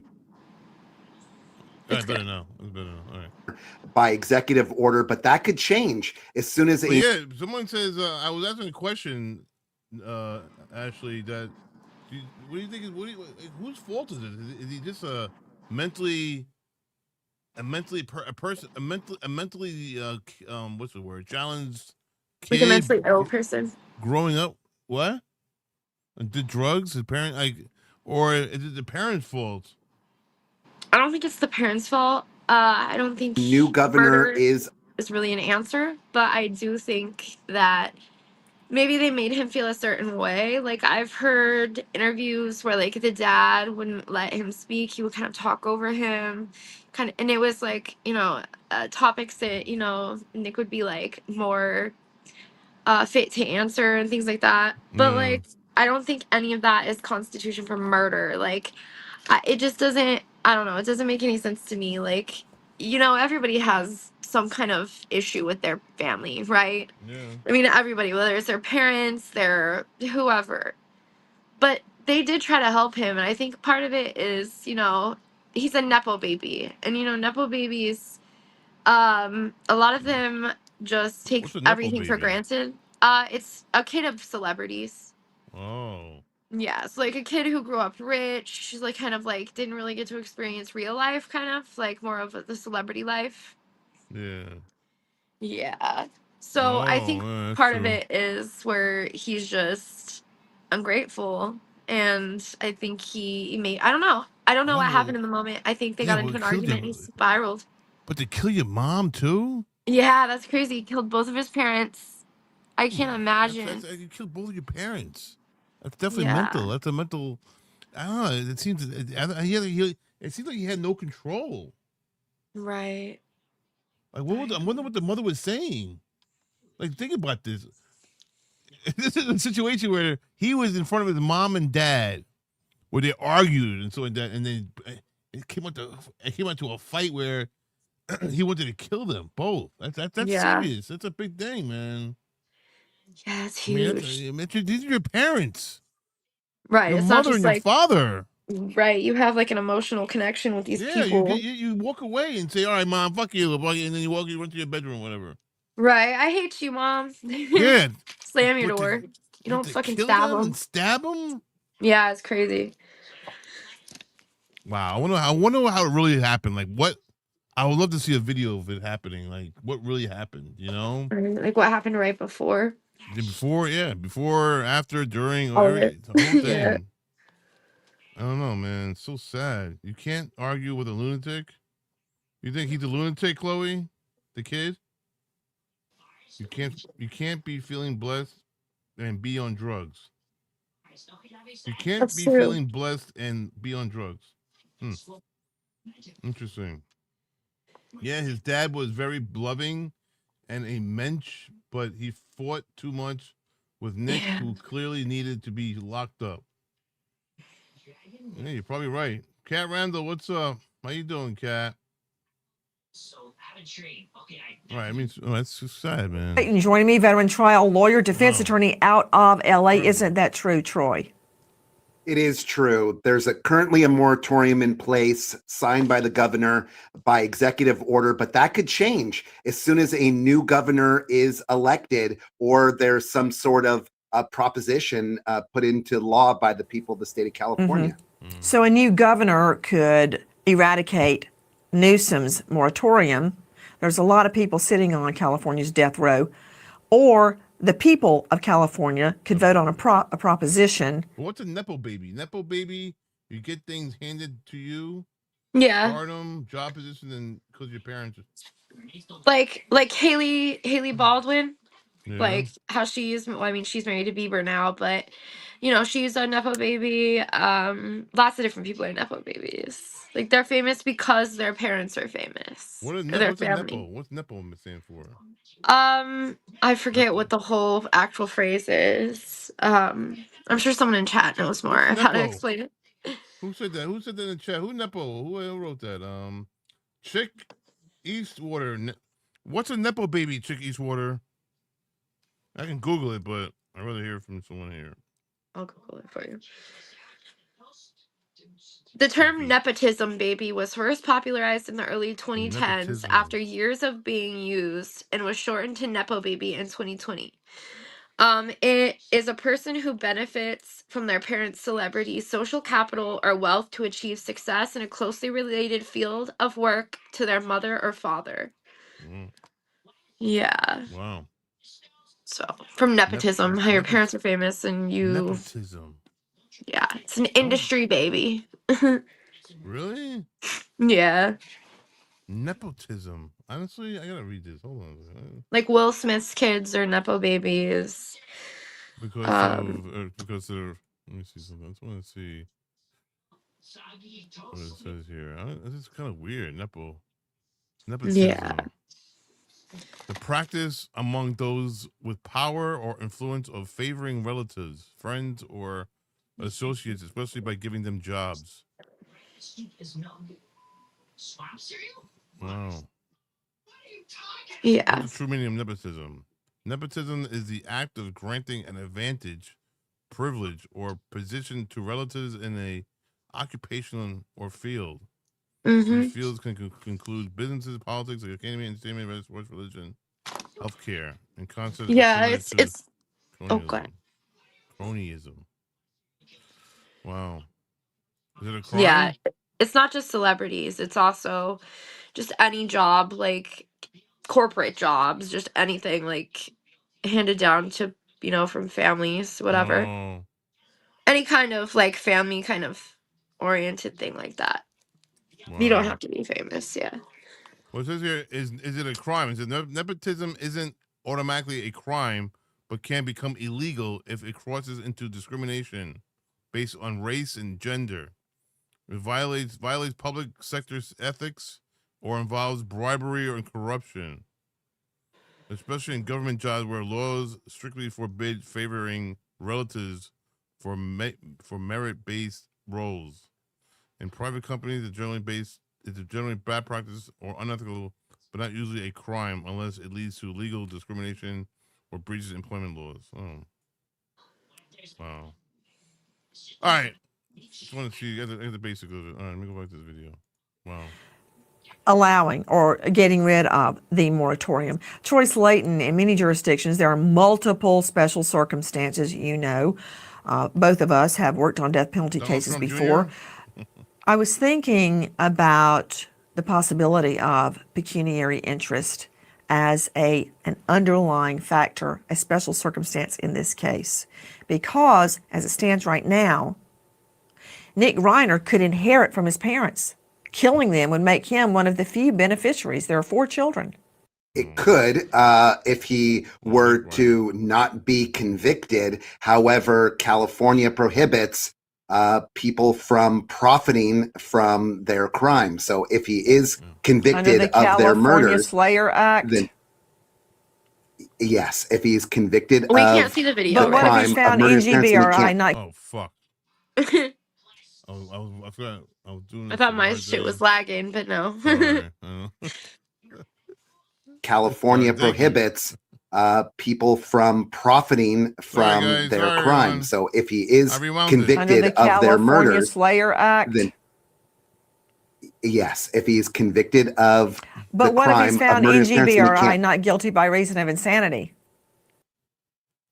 That's a good question. He would probably spend the rest of his life in a California mental institution, possibly at Patton State Hospital here in California, where whether he had the money or not, he wouldn't be able to use it. Correction, tiny correction. NGBRI, under the California Slayer Act, someone that kills the victim cannot then inherit under the law if they're convicted.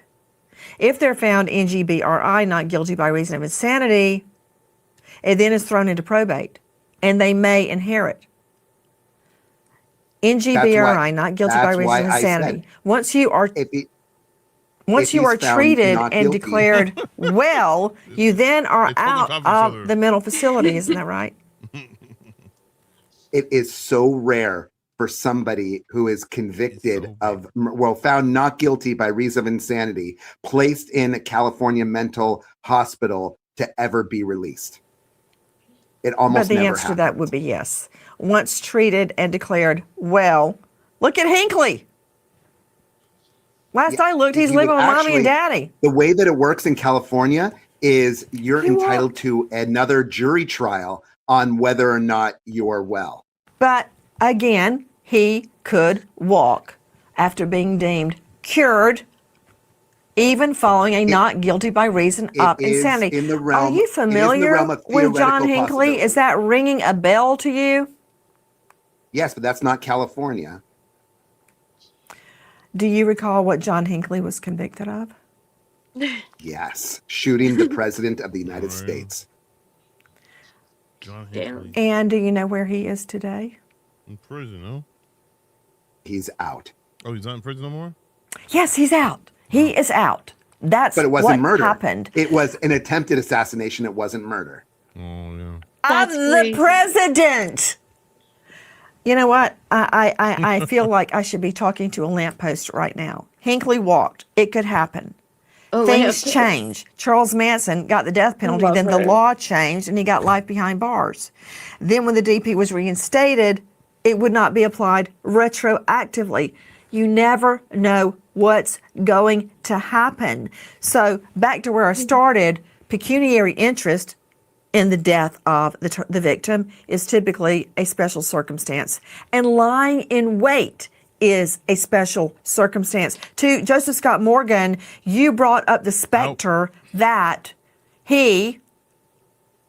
Nick Reiner, waited until his parents were asleep to sneak in and murder them. That's lying in wait. Yeah, of course it is. And listen, Nancy, I talked about how personal this slaughter was. And with that being said, this goes to an idea that whoever did this would have familiarity with the habits of the victims. They would know what time individuals went to bed. They would know where their bedroom is, right? And so how better to do this than to wait? Because not only are Why you would trying we do it, to the assailant could be attempting to kill one person, they're trying to kill two. So you have to be able to take advantage of the dark Hold on, I'm gonna do the video. and to wait. Because not only are you So, Reiner home and Pierside Hotel. Nick Reiner arrested over there. Oh. So he was staying at this hotel, the Pierside Hotel. The family's home was up here, but he was arrested all the way down here. Yeah, in he had LA. just got that hotel room right after. You got the hotel right afterwards, huh? Yeah. Wow.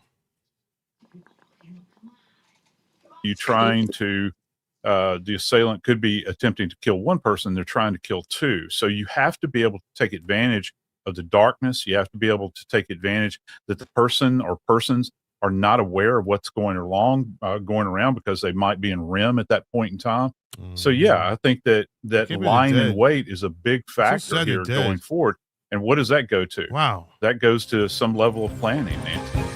It's been a week, right? This happened last Saturday? He's been great. He's, hasn't been doing drugs for over 6 years. I mean, he's in a really good place. I'm really Much glad to better- hear that. Much better place. He's in a good place now. Though Rob Reiner boasts in September that previously troubled son Nick has been clean for more than 6 years now, a source close to the family says Reiner was rapidly declining in the weeks before attacking his parents. The source claims Reiner did not give any indication of violent tendencies, and if he had, things would have been much different. You were hearing Rob Reiner speaking with Terry Gross on NPR's Fresh Air podcast.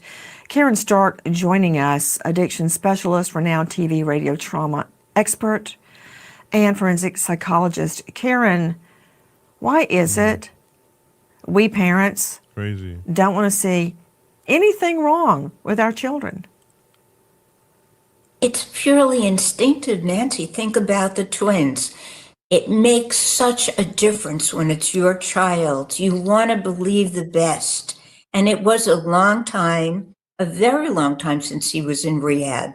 And so it was what they were hoping. It was not the reality because allegedly he was getting worse. He did trash the guest house. Wow. He certainly was hostile when he went to that party, enough so that somebody private like Rob Reiner actually had a fight with him, an argument in front of all those people.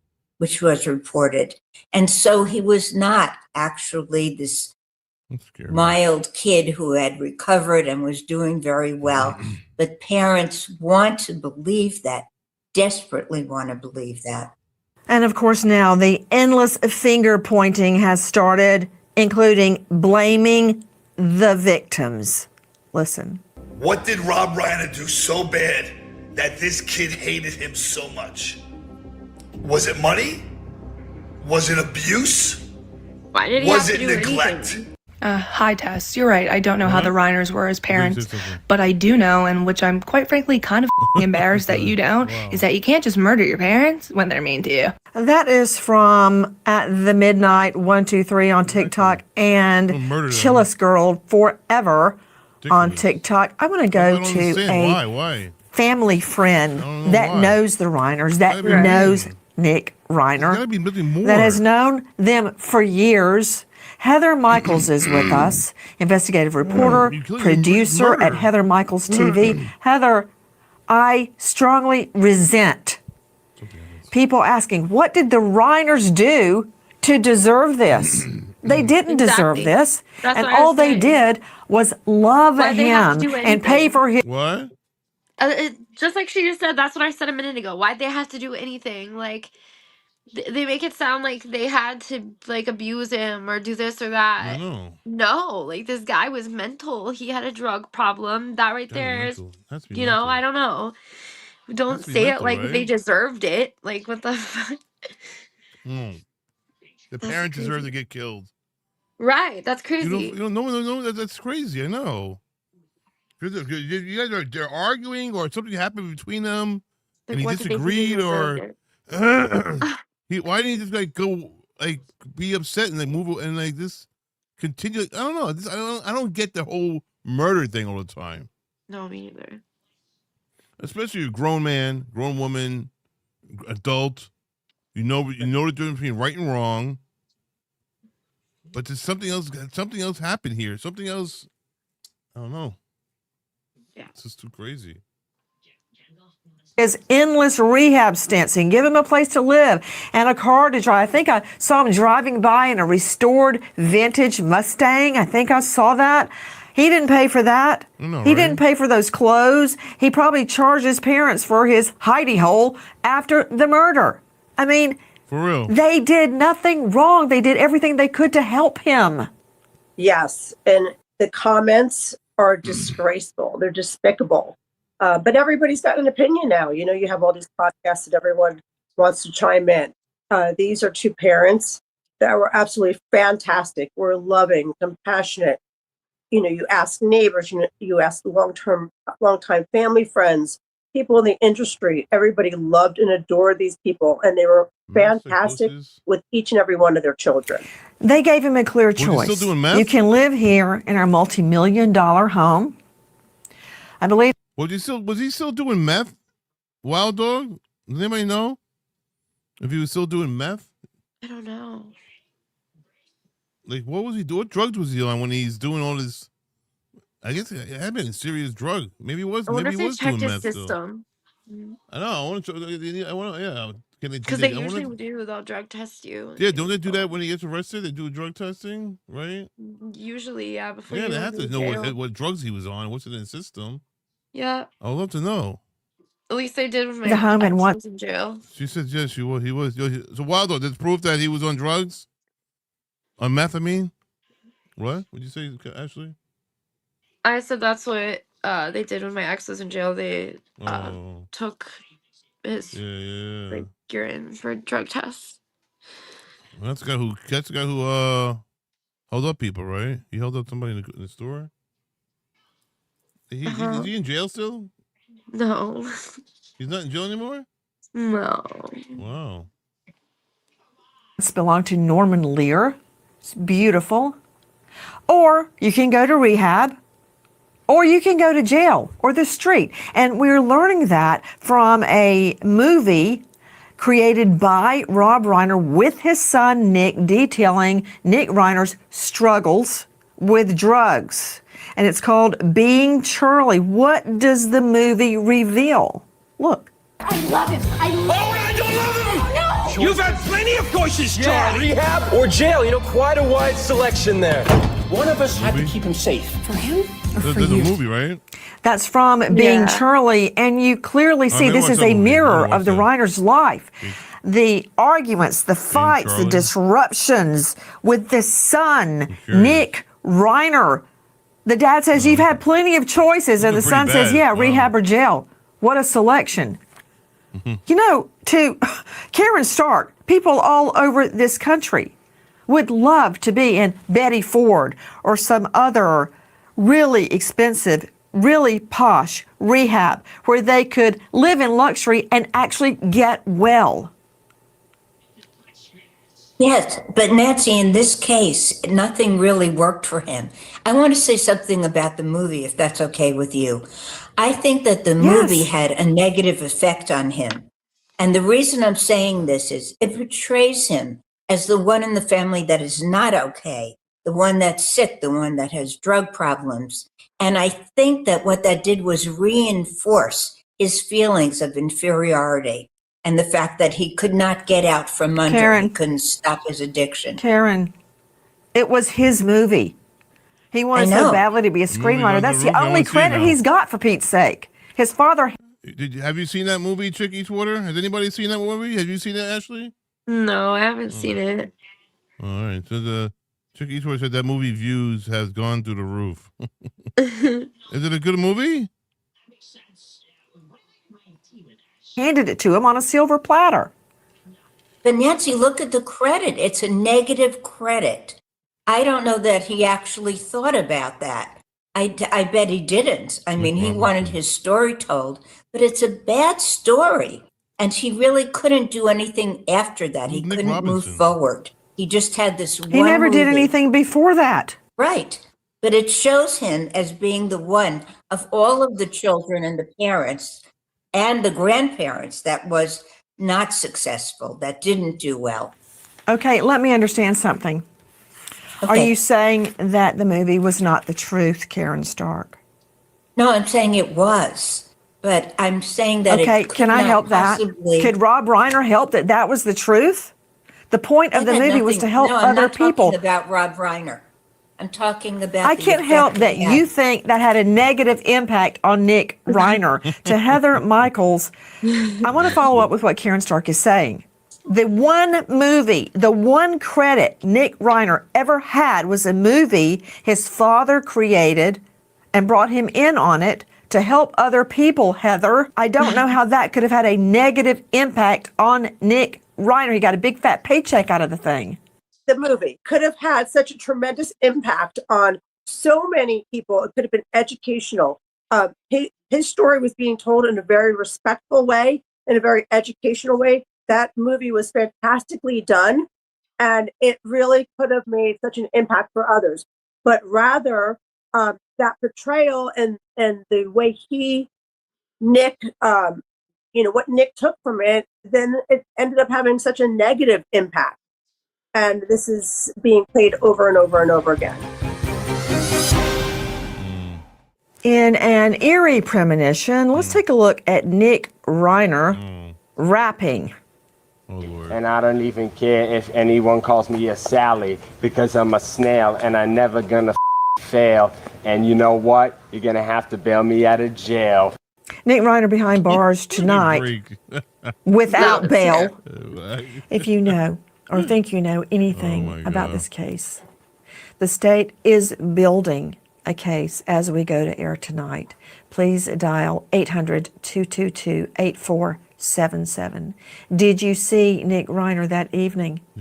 Did he speak to you? Did you observe anything he did? Did you see him slow down? Throw something out of the window? Yeah, they're even i.e. asking the public a for knife. tips. If you know or think you know anything. I said, damn, they're even asking the public for tips on a celebrity case like that. I know, right? Usually they don't do that. That's crazy. Wow. Thing about this case, please dial 800-222-8477, 800-222-8477. We remember American hero Officer Lisa Meldon, Miller County Sheriff's Office, Arkansas, killed in the line of duty, leaving behind a husband turned widow, Oh, man. Travis, and 3 daughters with no mom. Wow. American hero, Officer Lisa Meldon. What happened to her? That's Thank you to our guests for being with.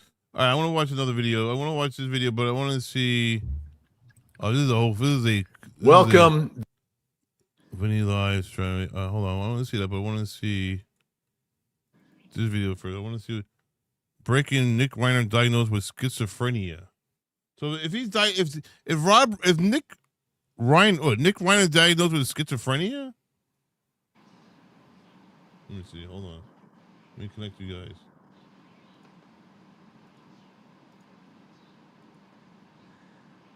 Let me see this video on TMZ. No, wrong one. Fuck you. What happened here? Based on the information we now have, Nick Reiner is not going to plead guilty to these murders. He is going to plead not guilty by reason of insanity. Yeah, exactly. And here's why. We have learned that Nick Reiner was diagnosed with schizophrenia.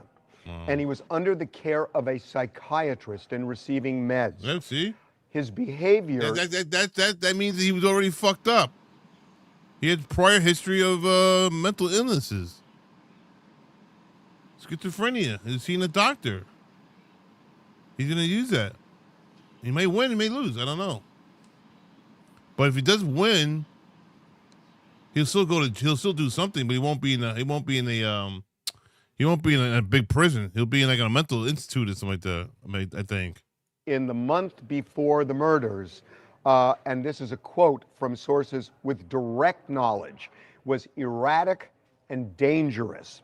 He went to an LA rehab facility in the time before the murders. He had been to a number, but in particular this one that specializes in treating mental illness. It's really expensive. It costs $70,000 a month. That's it? Lots of rich, powerful parents send their kids $70,000 a month? Whew. What the fuck? That's a lot of money. How dare they charge so much money for rich people only? Right. Fucking bullshit. This facility They get that who have specialized mental treatment. illness. Yeah. And Nick was Wow. They there. can keep their phones in rehab. Yeah, exactly. I know, right? Wow. In the 3 to 4 weeks, and this is so important, in the 3 to 4 weeks leading up to the murders, Nick's medications were changed.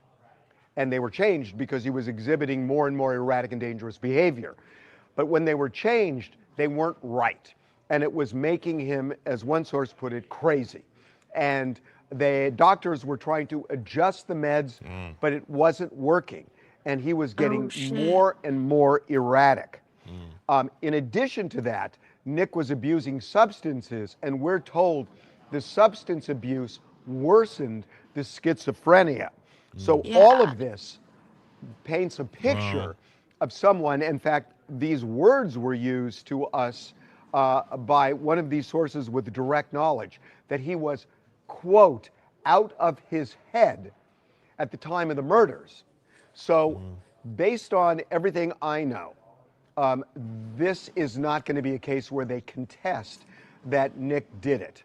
I think they're going to concede it. I don't know that for a fact, but all of the dots that we now have to connect lead us to this is not going to be a not guilty plea, I didn't do it.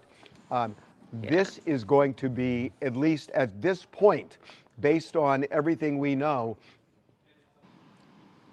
without saying more about sources, if I were a betting man, I would say this is a not guilty by reason of insanity.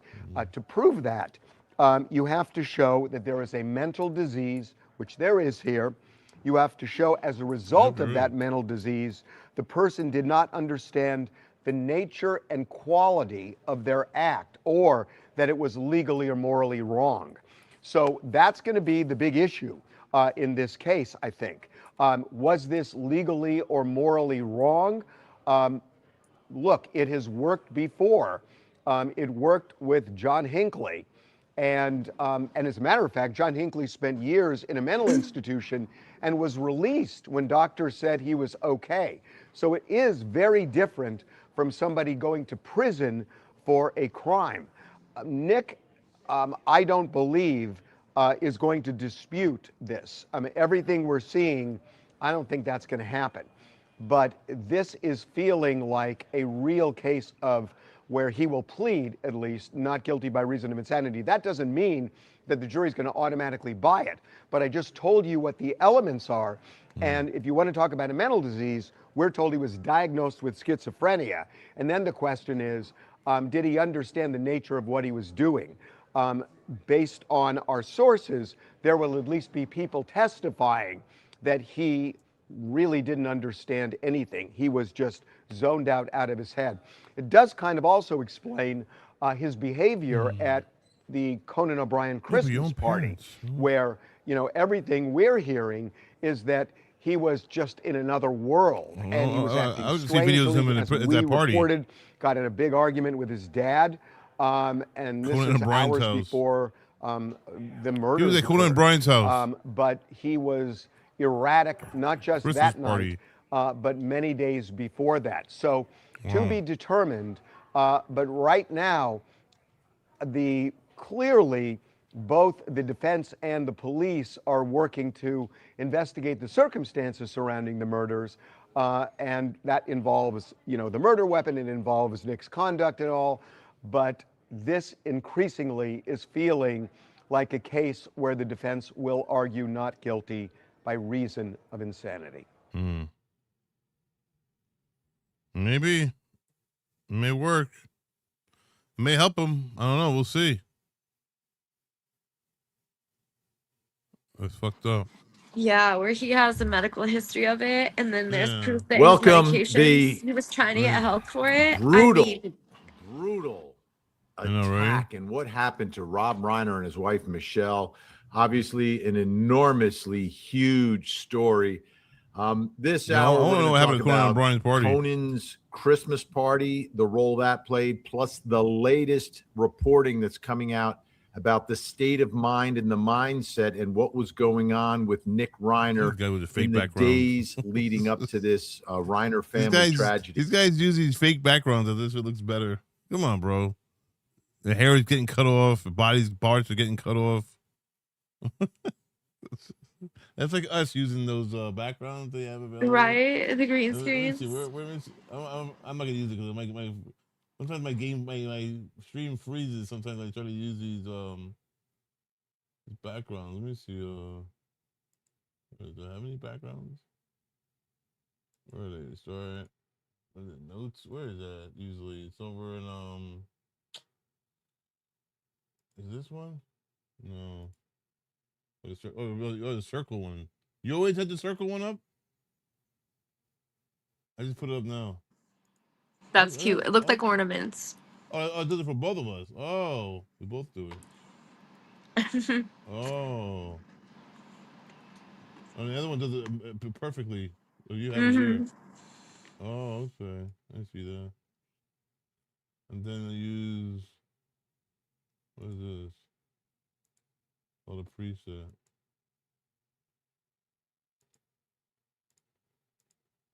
What happened to my blue? Where red? Okay. Purple. Red.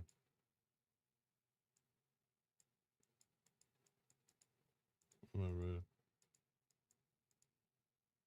All right. So, what was the other thing? What was the other background thing? Where was the other background thing? Oh, it's under that setting thing. I'm not gonna do it because sometimes it freezes. It fucks up your game. I mean, it is a game. It fucks up your background if you use the settings and. But I'm curious now. Hold on a second. No, not that. Go to settings and then no. Visual effects, I think it's called. I have a green. No, not that. Is it? Oh yeah, like that. You see how my head is like cut off? You can't even see my head. That's how they look. That's how these guys look in the video right here we're about to watch. See how my head is cut off?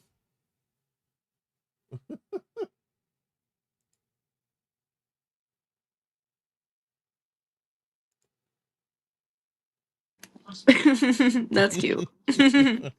Yours looks better than his does. Yeah, right? It really does. Yeah. All right, anyway, this is cut off. All right, let me just take it off. It's funny, though.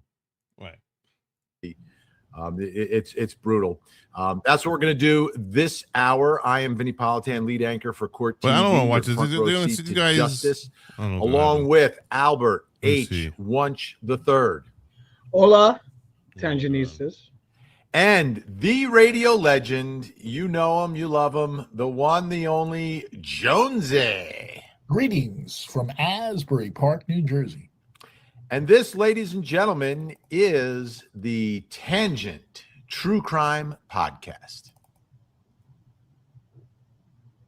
And the one and the two. Oh, God, corny. This is corny. And the Tangent. Wild. I got it right here on our channel. Okay. There we go. No, I was clicking and talking all at the same time. To me, that the lack of variety shows in modern television ruined it all. He thought, because he thought so highly of the variety shows of those days. Yeah, and you're putting on a show, baby. We're gonna put on a show. Oh yeah, hand me down my walk. Everywhere in this. I mean, people have been digging in and finding out a lot of details here. And one thing that's being reported is that obviously Rob Reiner's invited to the party along with his wife, Michelle. Prestigious invite to get, by the way.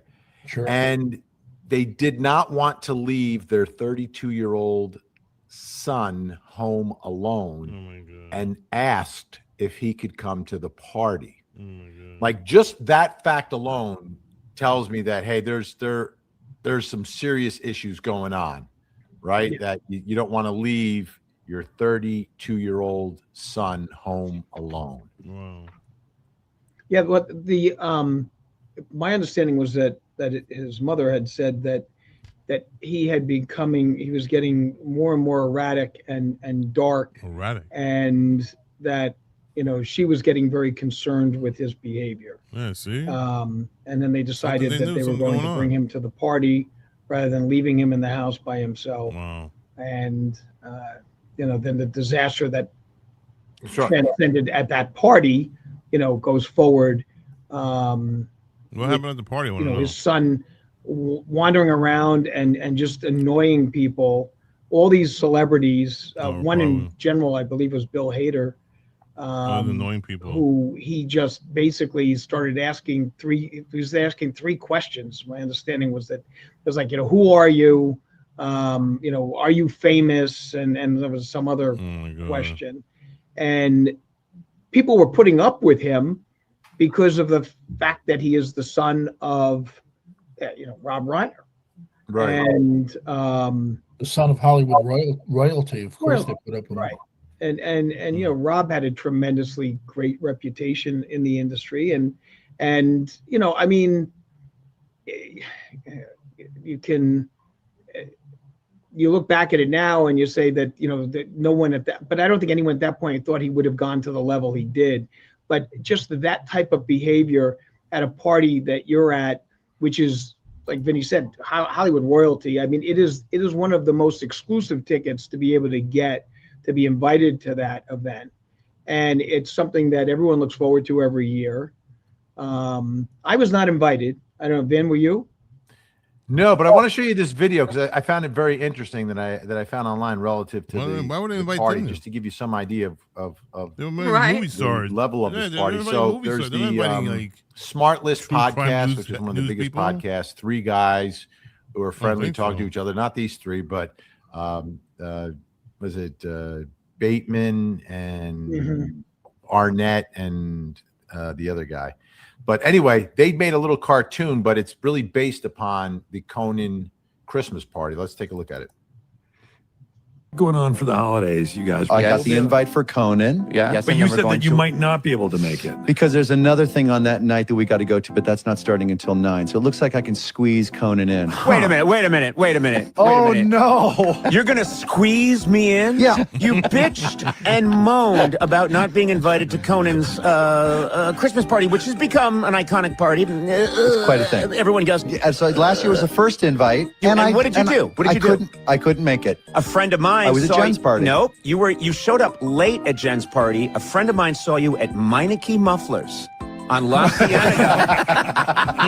They said you were there for 4 hours hanging around with no need of a muffler repair. He ripped his own muffler off. Yes. Just to delay going to your house. Sean, you've been to this party? I've been to this party, but the only How reason I is get it? to go is because I have to go early to set up. Yeah, you have to work it. Yeah. So I mean, like, it's a thing. Like, this is a big Hollywood event. I guess, but now it takes on like a whole different aura and life, and sadness. And I don't know. Do you cancel the party? Do you have the party next year? Yeah. Like after this? You're going to have the party next year. Yeah, of course, of you're course. going to have that party next year. I mean, it didn't happen Really? at the party. I mean, it didn't happen at the party.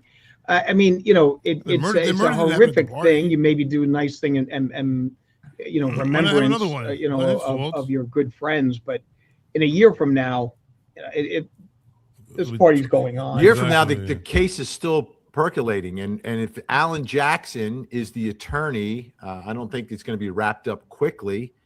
And people at that party are witnesses. Yeah. Like, this is like Hader and others will be witnesses. People that were at the party, talking about what happened. But they and didn't the die there. They weren't murdered at the conversations party. and what they witnessed and Right. the behavior. When Because witness- ultimately, they're in a party. I mean, I don't think this becomes a whodunit at all. Do you? No. By any stretch. So it's all about his state of mind and how he was acting and everything else. So everyone's observations at that party, which is extremely close in time to what happened, become very, very relevant. And can you imagine being Conan? Not only did this happen to a close friend of yours, but you're part of the story. Yeah. Like a big part of the story. Big part of the story. And I heard he's like broken up about it. I understand, like everybody is because of the loss, but the whole thing. So what? And I'm wondering, did what happened at the party exacerbate what was happening? Right? Did it like take a bad situation, whatever was going on, and then add another level of conflict because he gets booted out of the party because he's bugging everybody, so it's going to create some conflict. There's been reports of the argument between Nick and his parents at the party. Bill Hader wanted him to go away, but I think people are talking about that moment. So does that escalate and elevate whatever's going on and perhaps have an impact on what happened here? Like if they didn't go to the party, would this have not happened? I don't think you can go that far. I don't know. I think you can. Well, yeah, but I mean, if he was capable of doing this, allegedly doing this, like after the party, and the party certainly did exacerbate it, I'm sure. He was just he was boiling. Like something was going to break. Yeah, I don't know if you can necessarily. I mean, look, his mother has been speaking about the fact that he has been getting worse and worse. He was having behavioral issues. He had refused to go back to rehab. He obviously was back on drugs, and that, whether or not they went to the party or didn't go to the party, I don't know how that would have. Well, his behavior at the party created a direct conflict. Well, there was always a conflict, though. I mean, the fact that, why are you forcing me to come to this party? I mean, they wouldn't let him stay home. Obviously he didn't want to go to the party. Go to Conan's Christmas party. But you're showing up to the party wearing a hoodie, a formal party that everybody gets dressed up for to the nines and everything else. I mean, I've never been to a Hollywood, but the closest I think I can say I've been to a so-called Hollywood party is that every year, I used to get invited to the Kreskin Christmas party, which Yes. was always a very, very nice event. And there was always, I mean, not at the level of the celebs at this, but they were like the New Jersey C's and maybe a little below sea level celebrities that would come to that. Uncle Floyd would be there.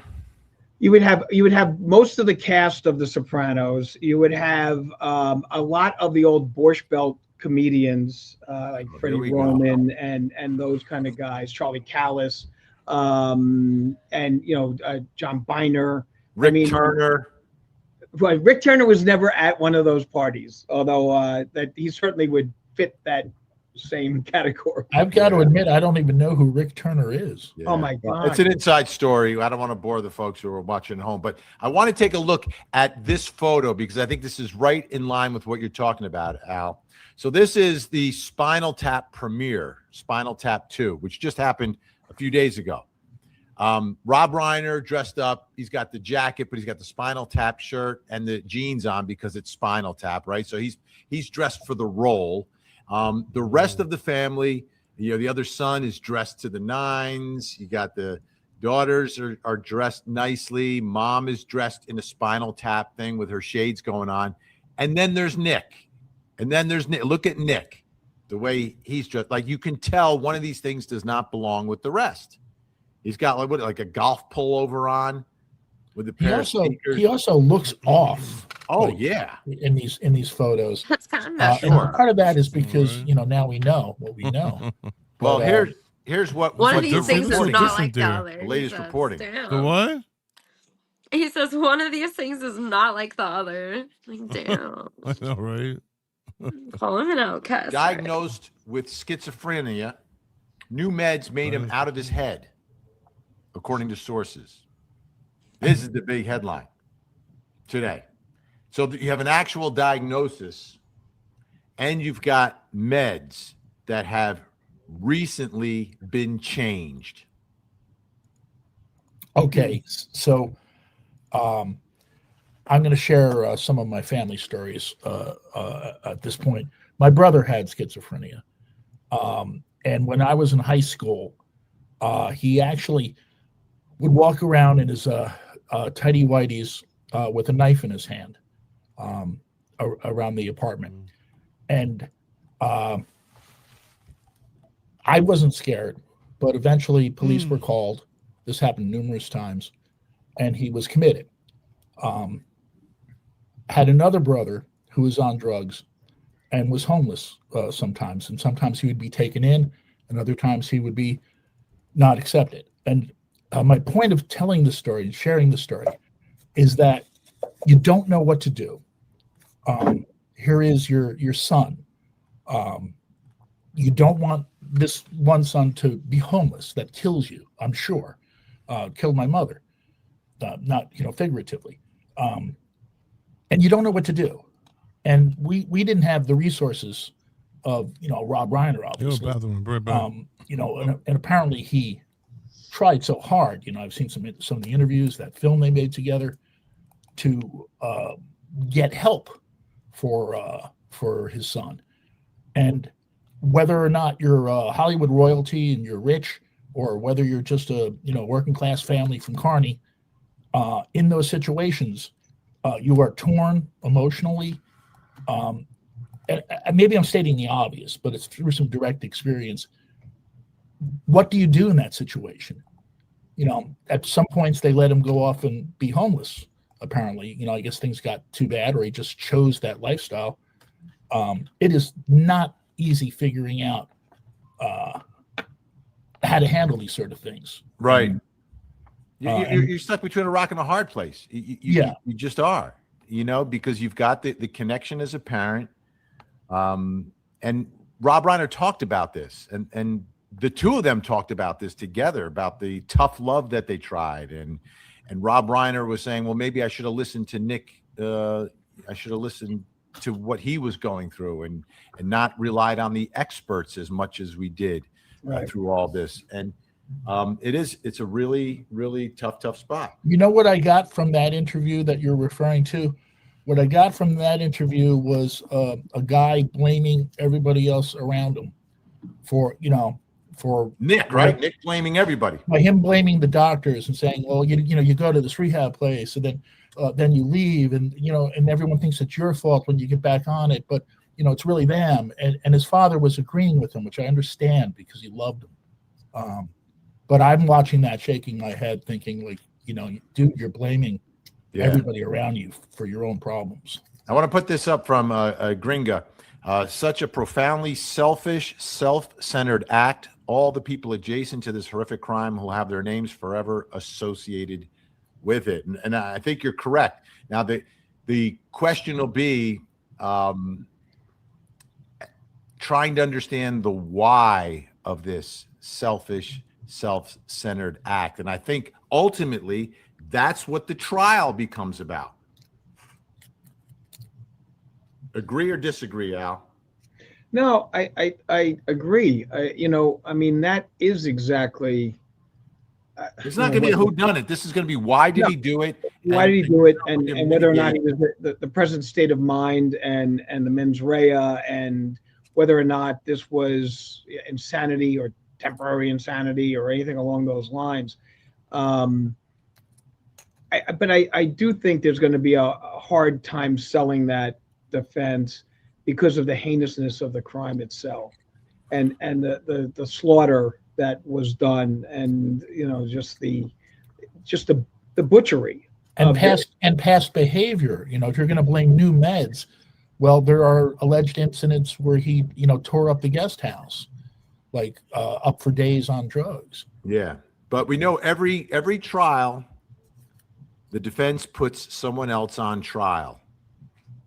Reading this headline today, they're going to put the doctors and the meds on trial.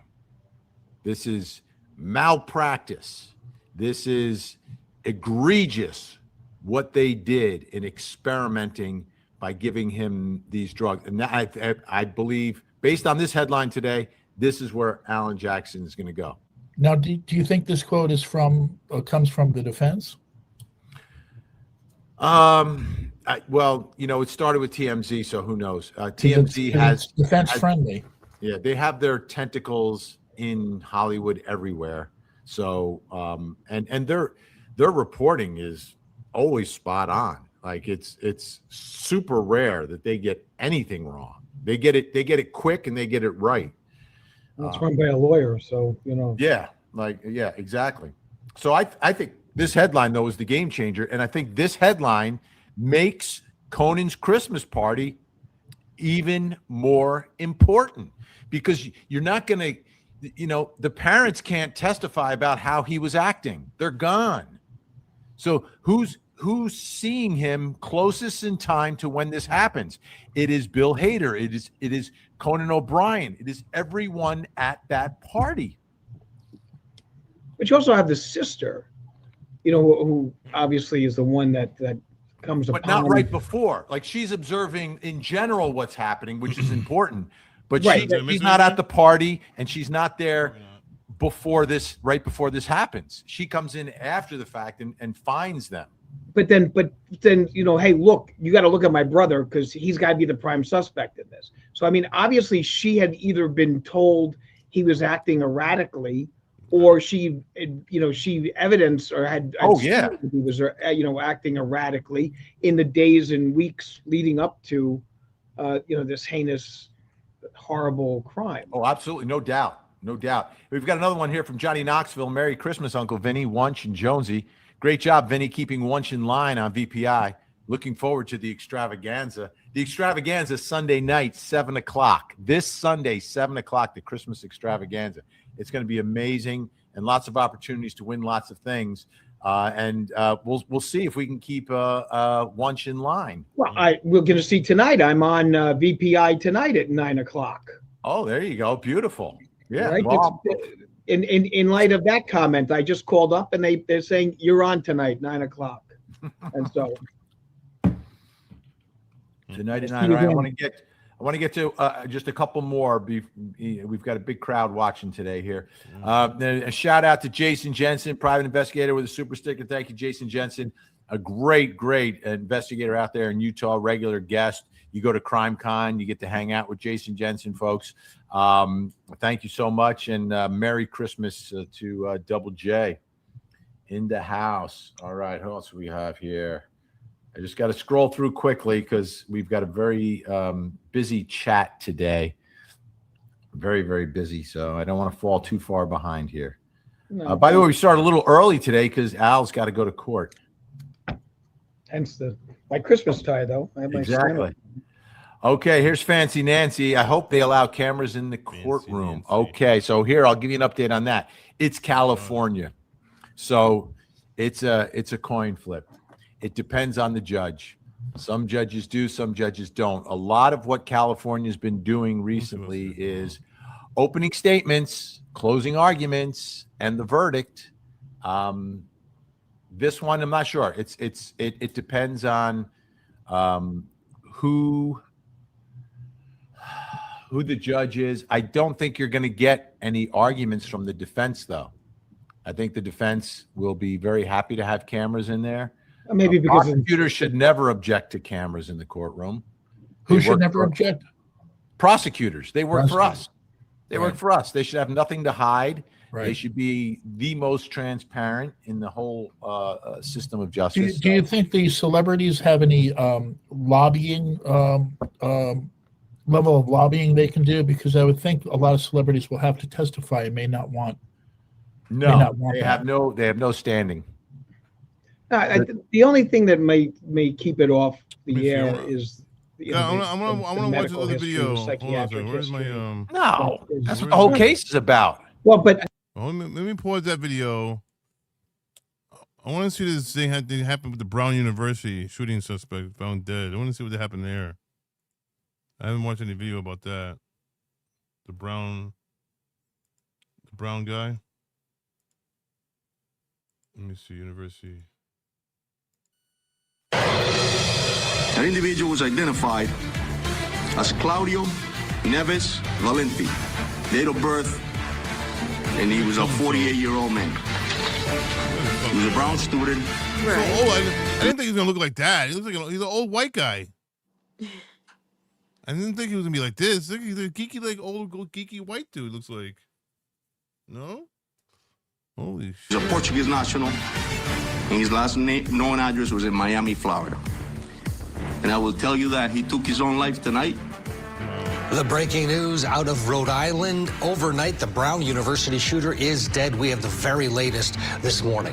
And after 40 years, she thought this day would never come. A Florida mom arrested and in total shock. We will show you the video that has gone viral, plus the Reiner family murders, what really happened at that Christmas party. Also this hour, OnlyFans model Courtney Clenny will spend the holidays behind bars. One of her defense attorneys joins us live. It's all next right here on Opening Statement. Faces up to life in prison after a jury convicted him of killing Tatiana Zek. In Utah, sentencing for Maya Bailey scheduled 11 o'clock. She pled guilty and mentally ill. 8-year-old Claudia Valente. Law enforcement announced they found him dead in a storage unit in New Hampshire with a self-inflicted gunshot wound. He was a former Brown student, but 20 plus years ago, a Portuguese national who was granted permanent U.S. residency back in 2017, last address in Miami, Florida. In an affidavit, investigators said a campus custodian and a Reddit post helped narrow the search for the suspect. The gunman, of course, opened fire on Saturday, killing 2 students and wounding 9 others on the Ivy League campus. Valente is also suspected of killing the MIT professor in Brookline, Massachusetts, days later. Officials said it appeared the men attended the same He killed that university. professor. I can't believe he killed that professor. Oh my God. An MIT professor he also killed. Wow. In Portugal. A sad ending to a horrible story. Let's talk about it. With us, criminal defense attorneys Joe Tamburino and David Bruno, and former FBI Special Agent Jennifer Coffindeffer. Nieves Valentino was also responsible, of course, for killing that professor. The facts are all coming in overnight. I want to go through quickly the timeline here and some of the facts that we know. He was born in Portugal, but a permanent resident. He arrived in the U.S. in 2000 as an F1 student at Brown. He attended school only from the fall of 2000 to the spring of 2001 in the PhD program for physics, went on a leave of absence after spring, and then he withdrew officially in 2003. He's got no criminal record. December 1st, he goes to Boston, rents a Nissan Sentra, drives to Brown, basically that vicinity. Then on the 13th, he opens fire in the physics building at Brown during a study session, killing those 2 students. December 15th is when he is accused of arriving at the MIT physics professor's house outside of Boston, shooting him in Brookline. Wow. Then he switches the license plate on that rental car, goes out to this storage facility they had rented in New Hampshire, and that's where his body is found yesterday. Wow. And bringing this manhunt to an end. Jennifer, wow, what a strange sort of trail this was for investigators, the FBI. They had that video, but it wasn't real clear. Little help from the... Yo, Cat Randall, what's up, bro? Hey. New background, huh?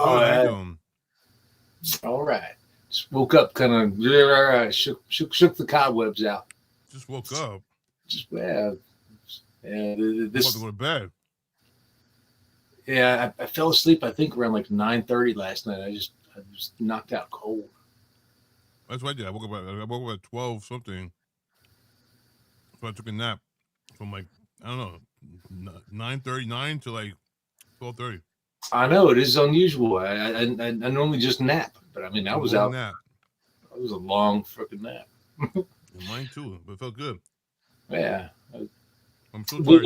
When you wake up from a long sleep like that, or when I wake up from a long sleep like that, it takes me like a minute to realize who am I again? It's like yeah, I know, right? Me too. I'm like, should I go back to sleep? I'm going back to sleep. Fuck this. So all right. So did I get this straight? Did I get this correct? The Brown University killer is a Portuguese. Isn't that a white dude? Portuguese white dude. He's some kind of Portuguese guy. Yeah, Portuguese white dude.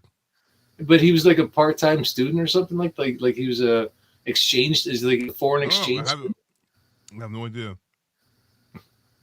I'm trying to find out now. Suspect found dead in a storage facility. Man, let's find out. Hold on. Let's watch. Did not see that coming. Watch the video.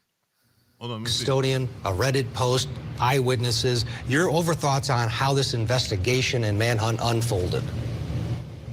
Well, I will say, once they got video out, that was such a game changer. And when I say video, I mean of the individual who was the former Brown student who was said to be actually homeless in that area, that provided the key information about that car. And then that car, of course, led to the rental agreement and identifying the shooter. So this was great police work starting after they decided to release that video. Prior to that, there were a lot of hiccups, terrible messaging, but at the end of the day, they got him, unfortunately, not before the MIT professor was killed. Yeah, and that connection, of course, those two knew each other back in Portugal. Joe Tamarino, overall thoughts on this? Obviously, this case is closed. Morning, Ted. Thanks for having me on. Yes, I think the one thing we should learn about this is let law enforcement do their jobs. I mean, there were so many second guessings at the beginning of this case. Even the president was talking about it, how Brown messed up or FBI messed up, everything like that. The public doesn't have a right to see everything in a criminal investigation. They don't have a right to really see anything in a criminal investigation, except for certain facts that come out. But most of the time, that's part of the investigation. I think overall, the law enforcement officials did a good job with this. They worked with the FBI, but I think sometimes we just have to take a breath and let law enforcement officials do their jobs. And I think this was solved pretty quickly. On the same token, David, the public was involved, and it was a member of the public, especially with that Reddit post, that helped identify this suspect. Yeah, absolutely. See something, say something. We're in 2025. I mean, it's so critical that, we use our resources everywhere. I just have to, on the Brown University piece, when are we as an institution and as a society going to upgrade all of the surveillance videos? It's 2025. We saw in the Brown University investigation early on that institution really didn't have the tech, and they had some blurry video coming out. Now, the video helped, but with that being said, let's move with the times on universities and institutions and, threat places, because this is a very real threat. This individual had no criminal history. 20 years earlier was at that university. There was no real signs that we know now, and I think that we all have to do better. Jennifer, to that point, a couple of things. We should clarify this Reddit post. What it was an anonymous post. Someone who had seen the video and was familiar with the area said, you got to check out this vehicle. And described what turned out to be the rental car that the suspect used. That started to get, and a custodian said, oh yeah, I remember that video. I remember the dude with the gate. But as David just pointed out, this guy was there 20 years ago. Talk about a simmering hatred from an FBI perspective, an investigator perspective. Usually it's who was upset last week or who just recently got fired? 20 years, does that surprise you that person was simmering with hate for that long? Well, what I think the link we're missing here is some proximal event that took place recently that set him off, that made him start that venture. But to your point, he left Miami in about October to come to New England. He rented that facility in November. And so at that point in that time frame, that appears when this planning first began. So what was the proximal event that happened that ignited him to come and shoot up Brown and take the life of this MIT professor? That's the link we're missing. I think we'll find it out. Does anybody could have been something from the MIT professor? What? Does anybody like this lady, this Jennifer Coffendorfer? She's gotten so many things so wrong, but she's just it's like a bad penny. She keeps showing up. Yeah, they keep hiring her or bring her in. I wonder if she gets paid for these visits. So we got a middle-aged foreign exchange student just randomly, what she's saying is correct. I'm just wondering if people like her. He just shows up out of nowhere. There has to be something that set him off, right? You don't like her, Cakes Boo? Can't stand her? Coffee. What are you saying? You don't do what? So something had to set this guy off to just, this is one that even my cat conspiracy brain can't handle. What did he say about why? What did he give you? Did he give us a reason why he did? There's no reason. That's doing this. That's what she's saying right now. She's saying that there had to have been some sort of something that set him off to, 20 years after he went to Brown for like a semester, to go in there and shoot up the joint. So the professor got killed, right? And the head of the kids, two kids, the head of the Young Republicans got killed. Yeah. Well, I'm the head of Republican, but there were two kids. One, I forgot the race. What they were different. It was a girl. One's a girl, an Indian or something like that, or a guy was Indian. She was. There was something. They weren't white girls. They weren't black. Was it black? One black and one. She was a white girl. No, one's like Indian or something like that. I forgot. I didn't see the Indian. Maybe he got an award. Maybe you never know, right? And how do you go back? And will there be an investigation, Jennifer? Is this something that, the guy's dead.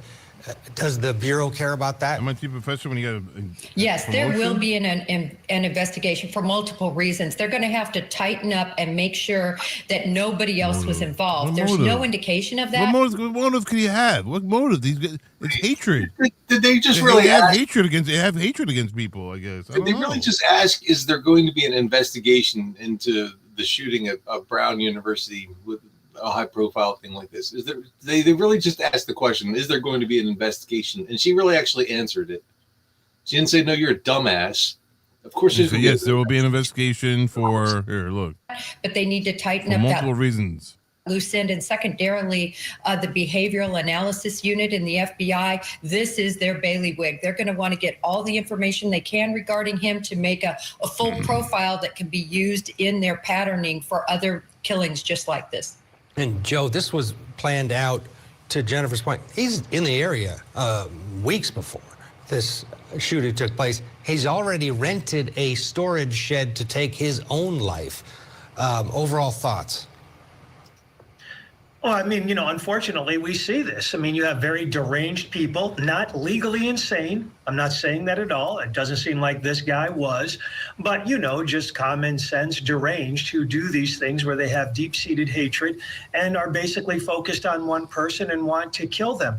But I think I agree with Jennifer. They're going to do a full investigation on this. They're going to do profiling. And the other thing they're going to do is making sure that their video camera system at Brown works well, and the cameras are pointed in the right direction. I mean, from what I've read, that university has 1,200 cameras. That's a lot of cameras. I mean, and I think that's appropriate in today's world.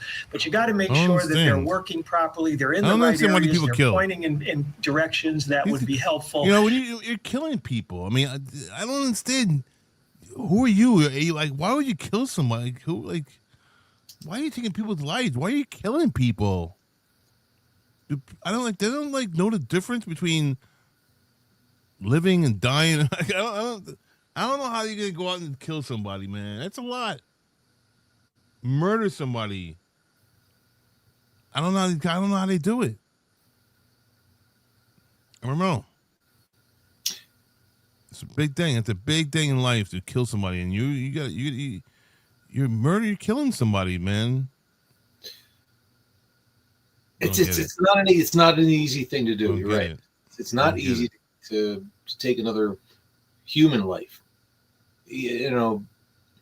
Some people get upset when people kill an animal, but like they put their dog to sleep. It's like, why didn't you just let the dog die a natural life? But taking a human life, I mean, that's a human speaking. This guy killed 3 people. They have families. They have. I know he killed a fucking. This guy killed a professor. He killed a professor at a college. I don't know. Was he married? That guy? I don't know. The Portuguese foreign exchange student. Was he married? The guy, the professor he killed. Oh, the professor. Yeah, and then he killed 2 other people, 2 students. So was that professor married with kids? I mean, come on. And they're all stored correctly and are able to be, given to law enforcement basically at the drop of a hat.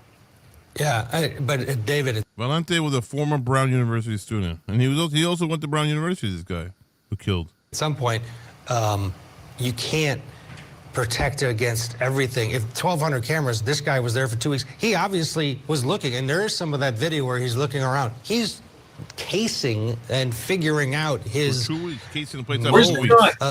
He was casing the place out for 2 weeks. He was there for 2 weeks, casing the place out. Where's the gun? I mean, we see all this video. Probably has it with them, or hid it somewhere. I don't know. They didn't mention anything about the gun since they found him. All we know is he's dead. The gun could be in his car. The gun could be in his place where he's staying. I mean, it could have been on him. No one. I don't know. Nobody asked that question yet. I don't think. Did he have it in a holster, or is it a back pocket, gangster style? He's tucking it in the waist? Did there an interview about this whole thing yet? Isn't there an interview of him and them finding him today? Did we watch that yet today? Let me see if there's a face. Where's the interview? Is there a presser? A press? Yeah. Where's that presser? Did that presser happen already? Where's the Let me see. They're gonna try to murder the parents. The college. What is this guy's name? He's got 5 names.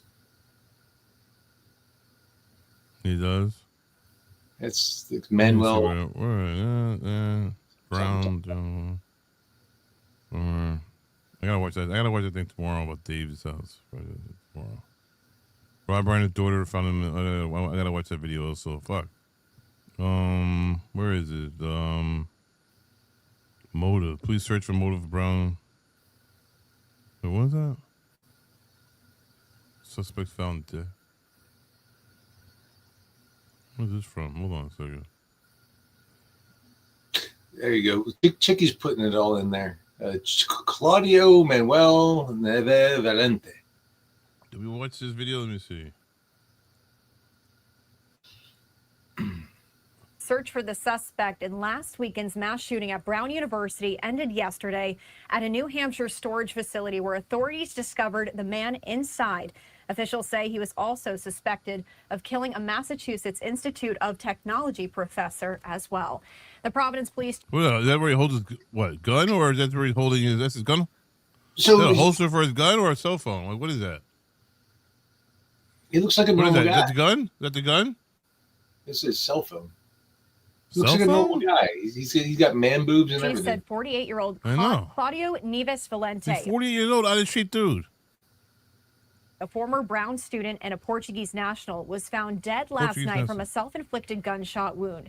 Investigators believe he is responsible for fatally shooting 2 students and wounding 9 other people in a Brown University lecture hall last Saturday, then killing Portuguese MIT professor Nuno Loureiro 2 days later at his home in Brookline, nearly 50 miles from his Providence. home? Perez said as What? He killed him at his home? Yeah. So is this, investigators I don't know. Did he say home? I don't know if he said home. Let me hear. and wounding 9 other people in a Brown University lecture hall last Saturday, then killing Portuguese MIT professor Nuno Loureiro 2 days later at his home in Brookline. Yeah, at his home in Brooklyn. Yeah, you knew where he lived. Nearly 50 miles from Providence. Perez said, as far as investigators know, Neves Valente acted alone. Brown University President Christina Paxson said Neves Valente was enrolled there as a graduate student studying physics from the fall of 2000 to the spring of 2001. Neves Valente and Loureiro previously attended the same academic program at a university in Portugal between 1995 and 2000. Loureiro graduated from the physics program at Instituto Superior Técnico, Portugal's premier engineering school, in 2000. And the same year, Neves Valente was let go from a position at the Lisbon University. That's according to an archive of a termination notice from the school's then president in February of 2000. Neves Valente had studied at Brown on a student visa. He eventually obtained legal permanent resident status in September of 2017. It's not immediately clear where he was between taking a leave of absence from the school in 2001 and getting the visa in 2017. His last known residence was in Miami. A lot to discuss here, so I want to bring in Scott Duffy. He's a retired FBI agent and friend of the show. Thank you so much for joining us here today, Scott, to break this all down for us. Yes, good morning, Christy.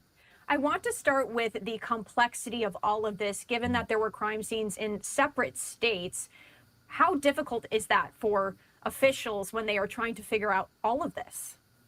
Yeah, anytime you have multiple jurisdictions, yet alone multiple states, right? We not only have Rhode Island, you have Massachusetts, but of course... Hold on, let me pause that video and watch this video. Hold on. So he killed the professor. So he's Portuguese, and he killed the Portuguese professor in his home. So he knew the professor. You have to know the professor. You have to know where the professor lives to go kill a professor in their home. Yeah, no, of course. It's not some random act. He got his information somehow. He targeted him. I mean, it's you spilled water on your laptop, Ashley? No, it's not working? Your laptop is not working now? Oh, my God. Oh, my God. You can't be drinking water next to you on your laptop. Water. Don't drink in front of your stuff. Actually, waterboarding. Damn. Good luck. I hope it works again. Welcome back, everyone, here to Live Now from Vox. I'm your host, Mike Page. Always great to be with you on this all times we reveal new findings in Brown shooting suspect's death. Friday evening as we continue to roll on. And what a night it was yesterday in New England as the manhunt for the suspected Brown University gunman is now over. On day 6 of the search, a tip led police to a New Hampshire storage facility more than 80 miles from campus, where 80 they say miles? they found the shooter dead from a man. self-inflicted gunshot wound. Officials also linking that man to the killing of an MIT professor near Boston on Monday night. So for more on this big story, let's go out to Looks so Providence, different there. Rhode He looks different Island, there. where Fox News' Kaylee Schuyler has been He following this doesn't story look like the white boy. and joins us with a breakdown of That I was this talking wild about. day that happened yesterday. Hey, get a hairdryer, Ashley. Good You can't idea. get, you can't get bong water out of a computer. It's not a thing. What? You can't get bong water. Bong water it's insidious. Bone water? Yeah. Once you get bong What water, the fuck is bone water? Bong water? Bone water? What the fuck are you talking about? is that the colloquially? Is that what the kids say? Is what the kids say? I don't know what you're saying. Bone water? The water pipe. A water what? The water pipe. What do you call it? Bong. What are you talking about? I want to get high, so high. Take this from the bong. I want to go to bed. So I want to go. Holy shit. I don't know what you're talking about. You guys on crack. Investigators say they were able to crack this case, all thanks Oh, to a crack the tip case, from yeah. a homeless man known only as John. And now a lot of people are also calling him a hero. He was a former Brown student who became suspicious of the shooter when he ran into him in the bathroom in the engineering building just hours before So Brown University gunman found dead in the storage unit. Okay. the shooting. So he decided to follow him outside. Some people are more interested in finding out what others are doing. In this particular case, this person decided that he wanted to, and I'm glad he did. The manhunt for Claudio Neves Valente is over. He's the man accused of killing 2 people at Brown University Saturday and an MIT professor on Monday. And here's a surveillance video that changed everything. The eventual tipster, John, back on Saturday, playing what he described as a game of cat and mouse with Neves Valente in a neighborhood near campus. He came forward after Providence police released this photo of him on Wednesday and said they wanted to talk.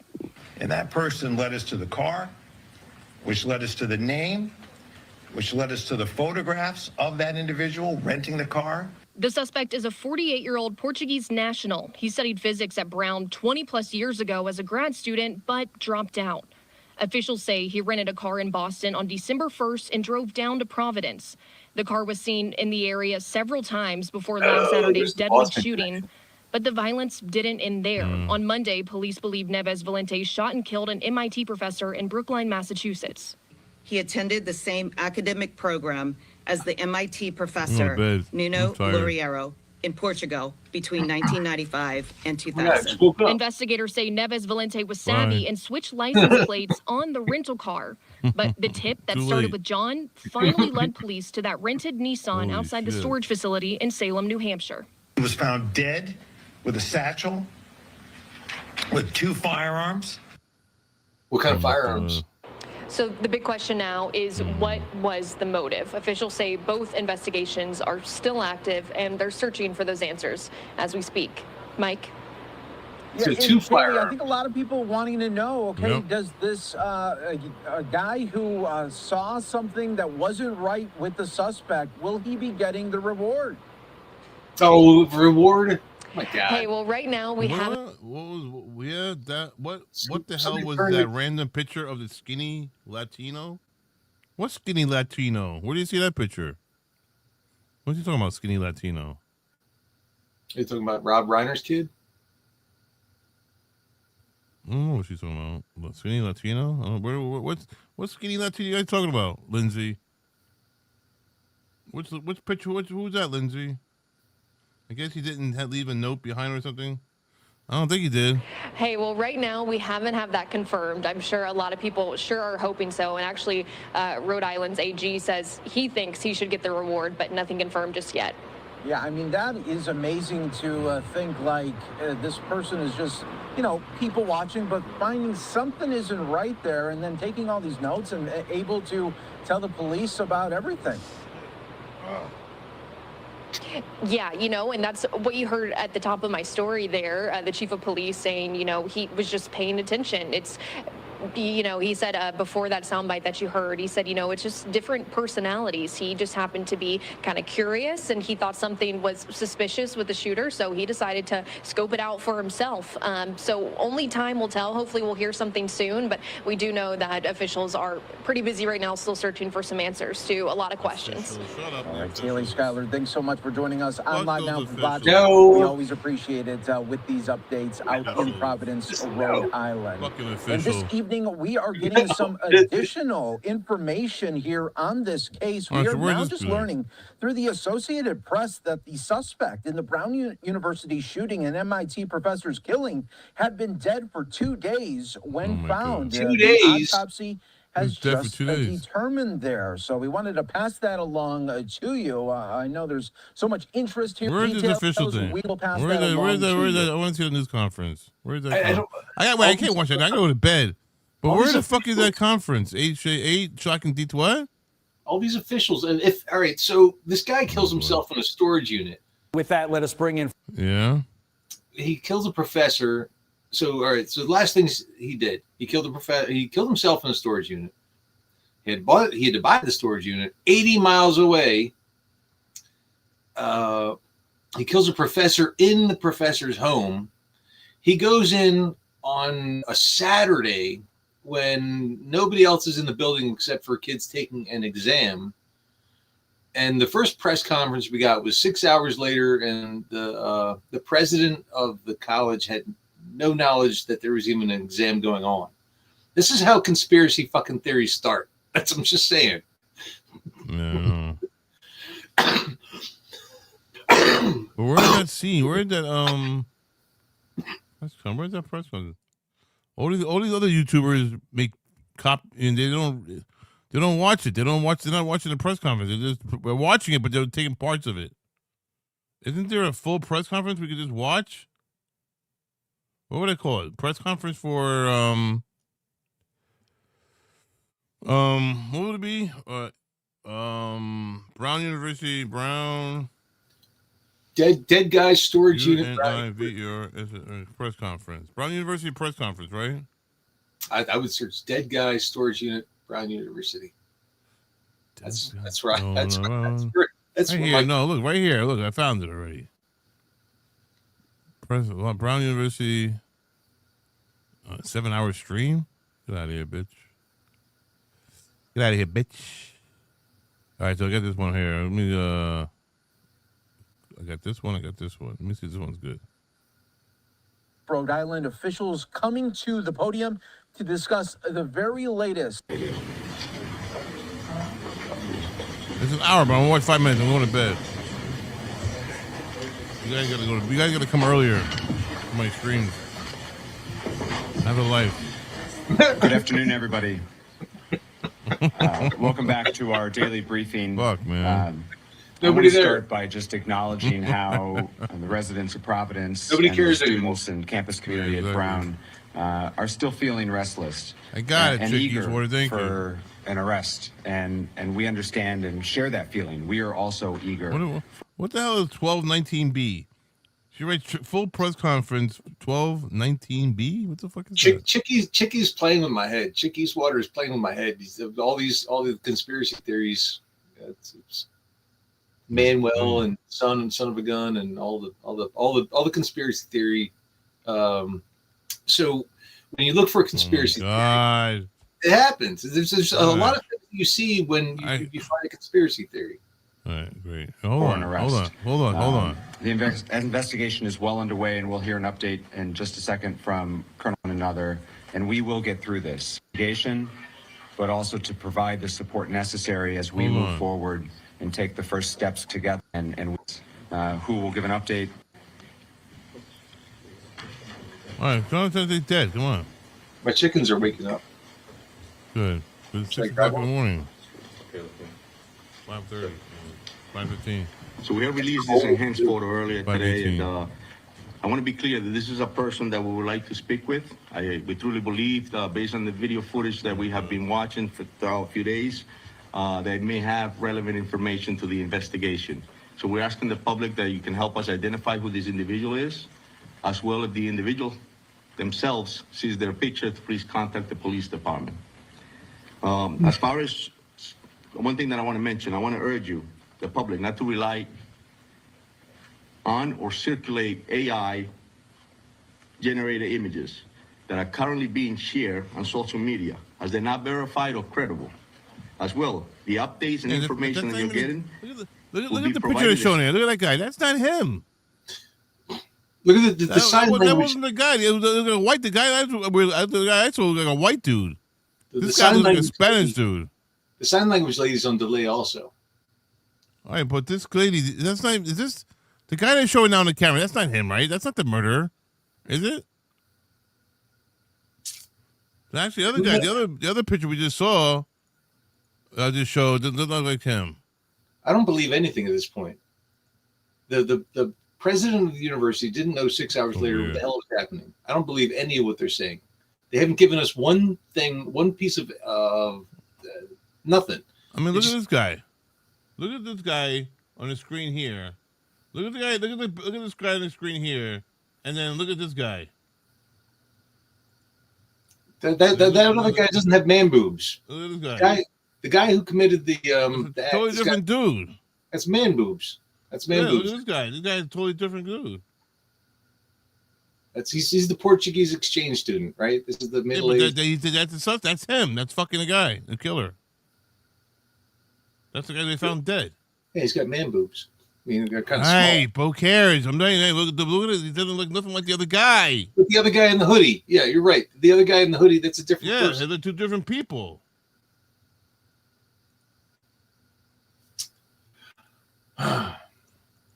This guy.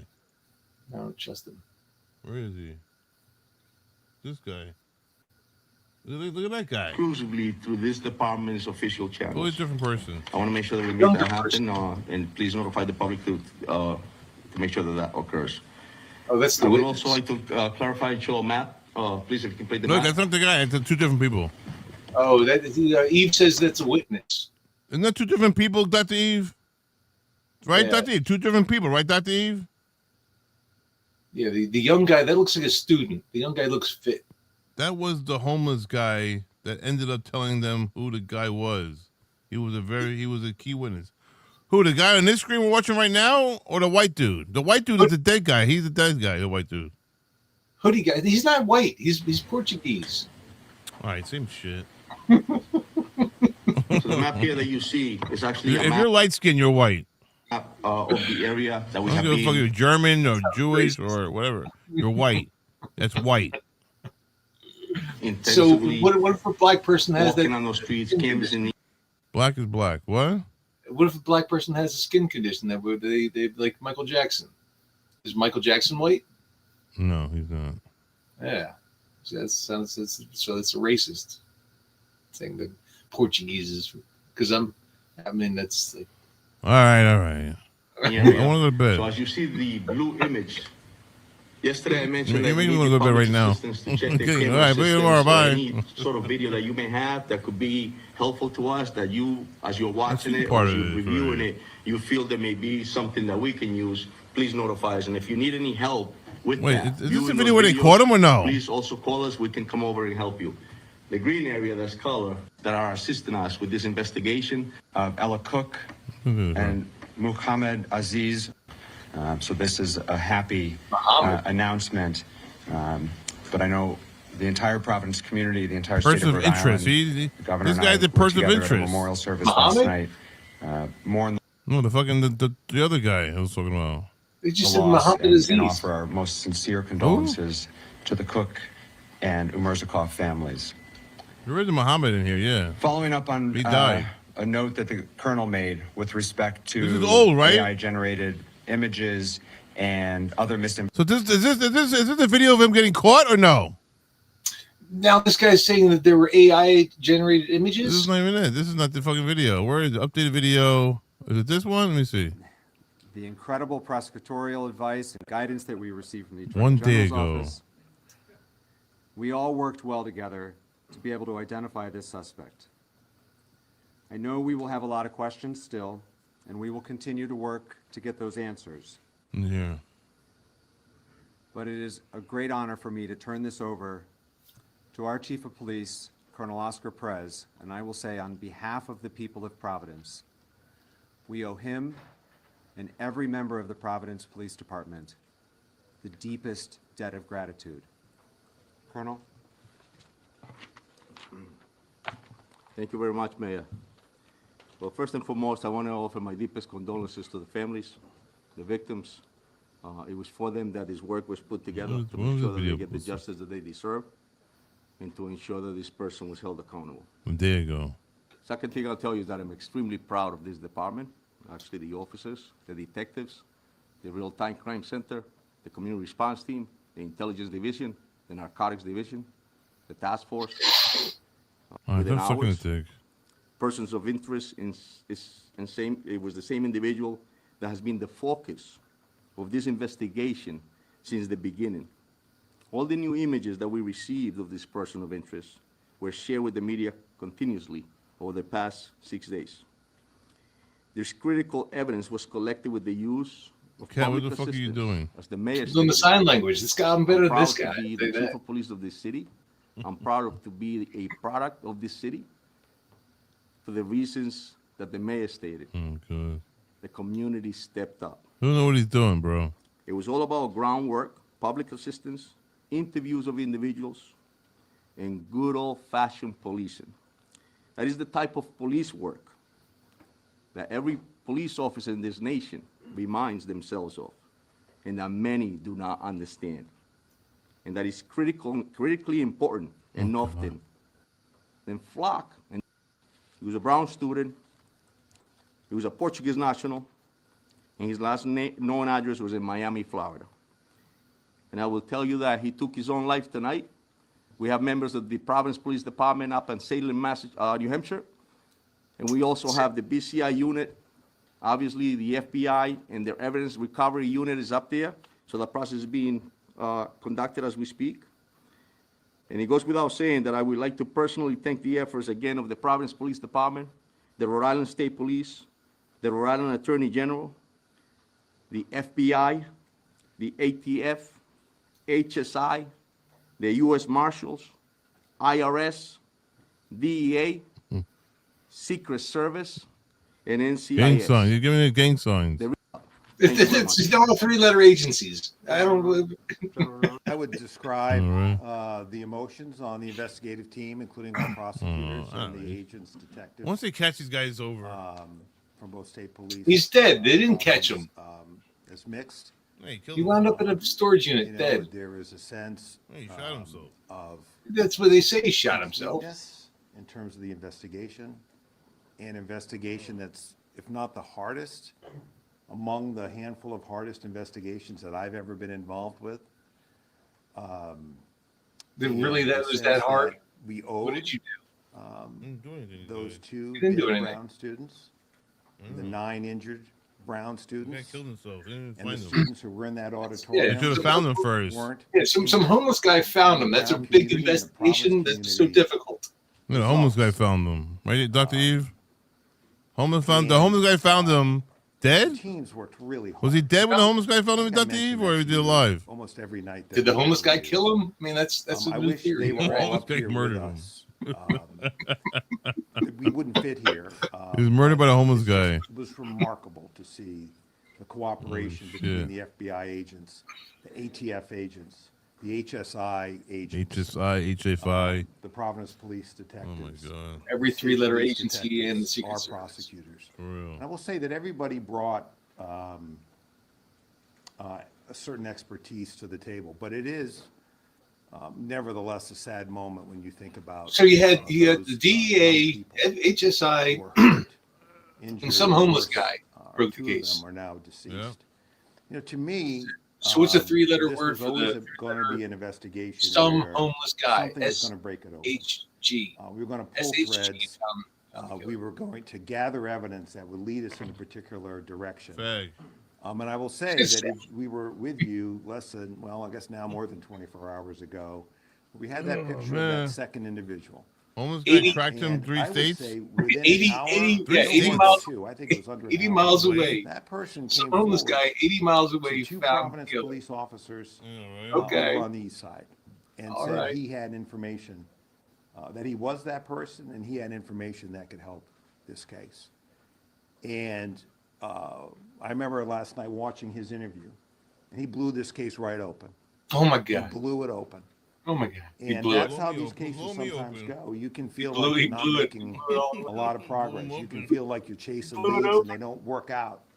But the team keeps going because those Did they of us not with have any experience know self-awawareness? that No, you're you're gonna pull a joking? lot of threads, Don't and it's joke. not always the first one that's going to I'm get not you where you need to go. No, But Christmas. when you do crack it, you crack it. Joking. And that person led us to the They car. found out he rented a which car, led us to the name, and the car led them which led to us him. to the photographs of that individual renting the Oh. car, which matched the clothing. Yeah, but didn't he change it? Didn't he change the license plate on the car?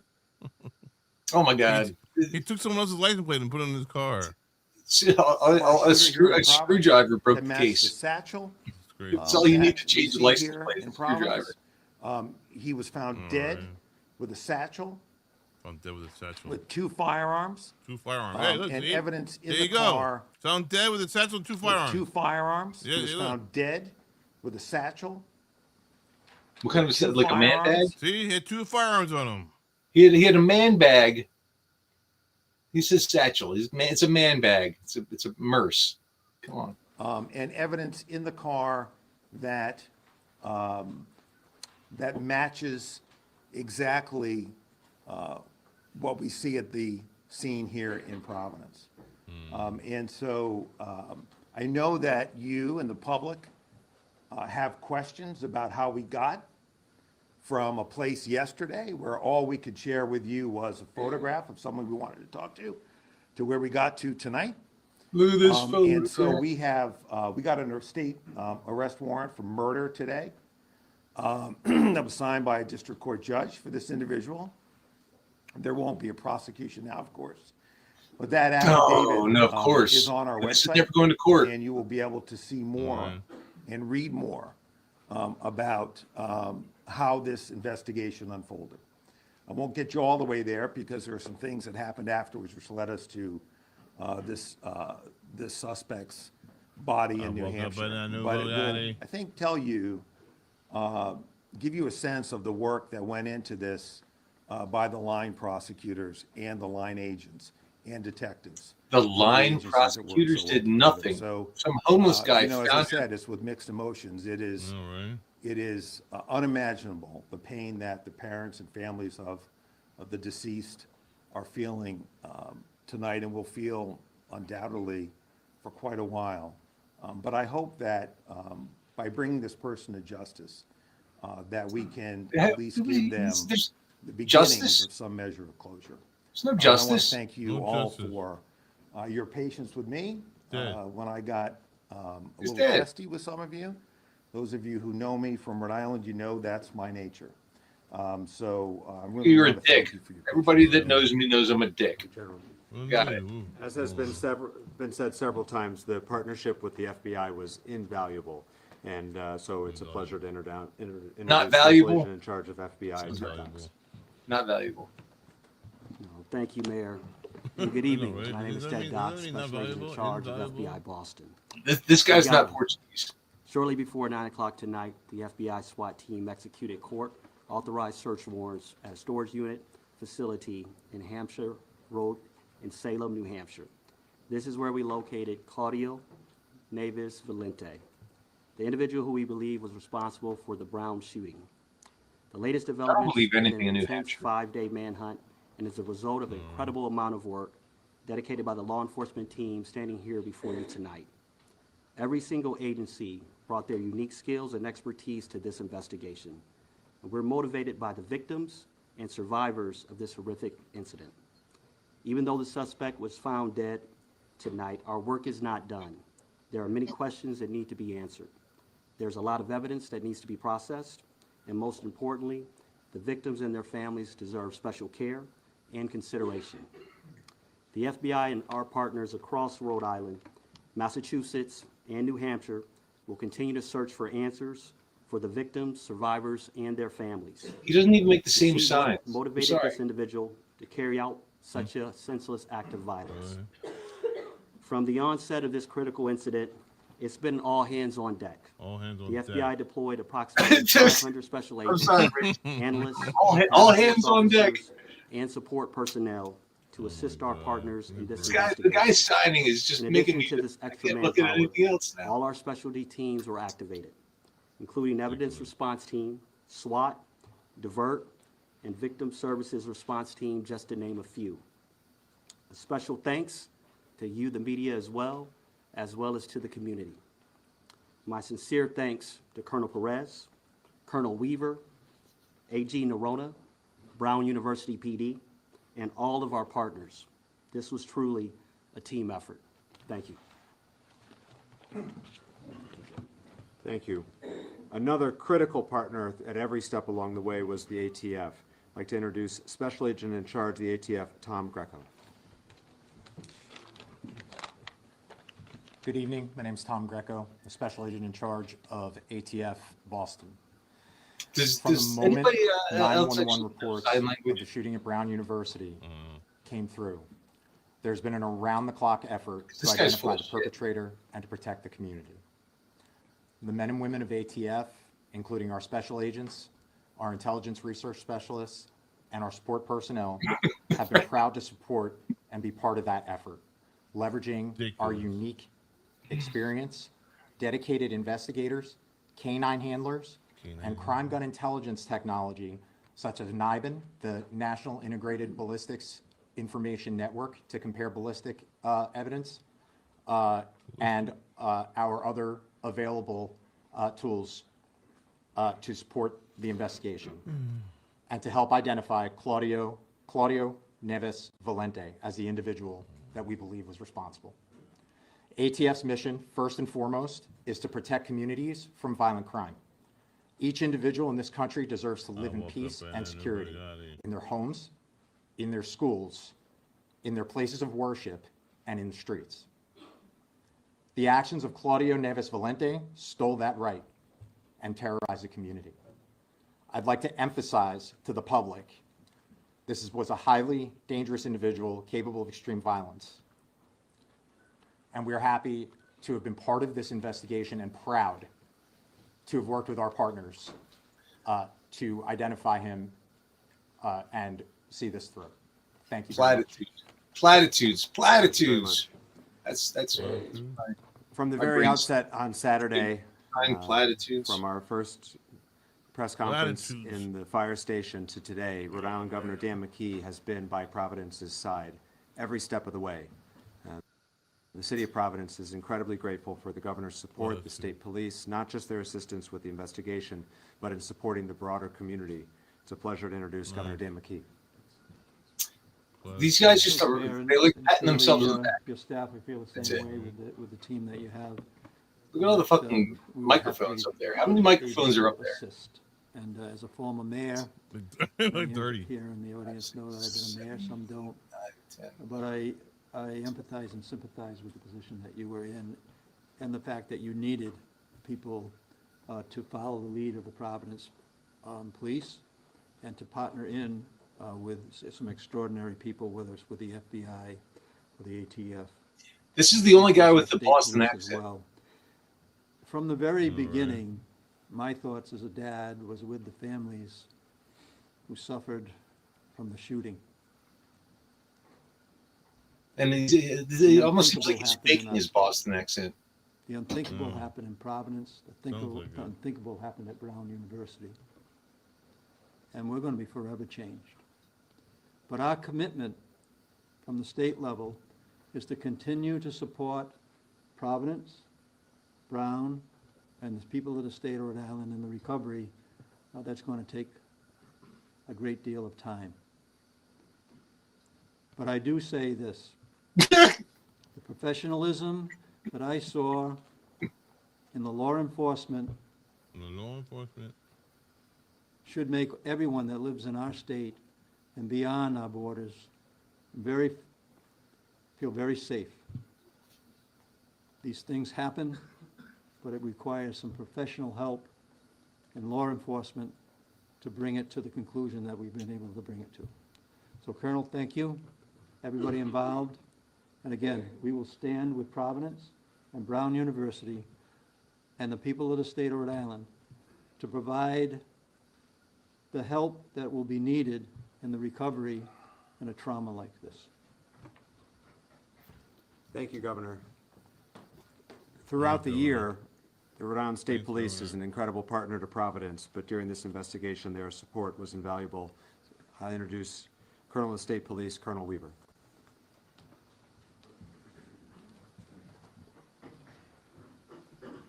Look at this guy.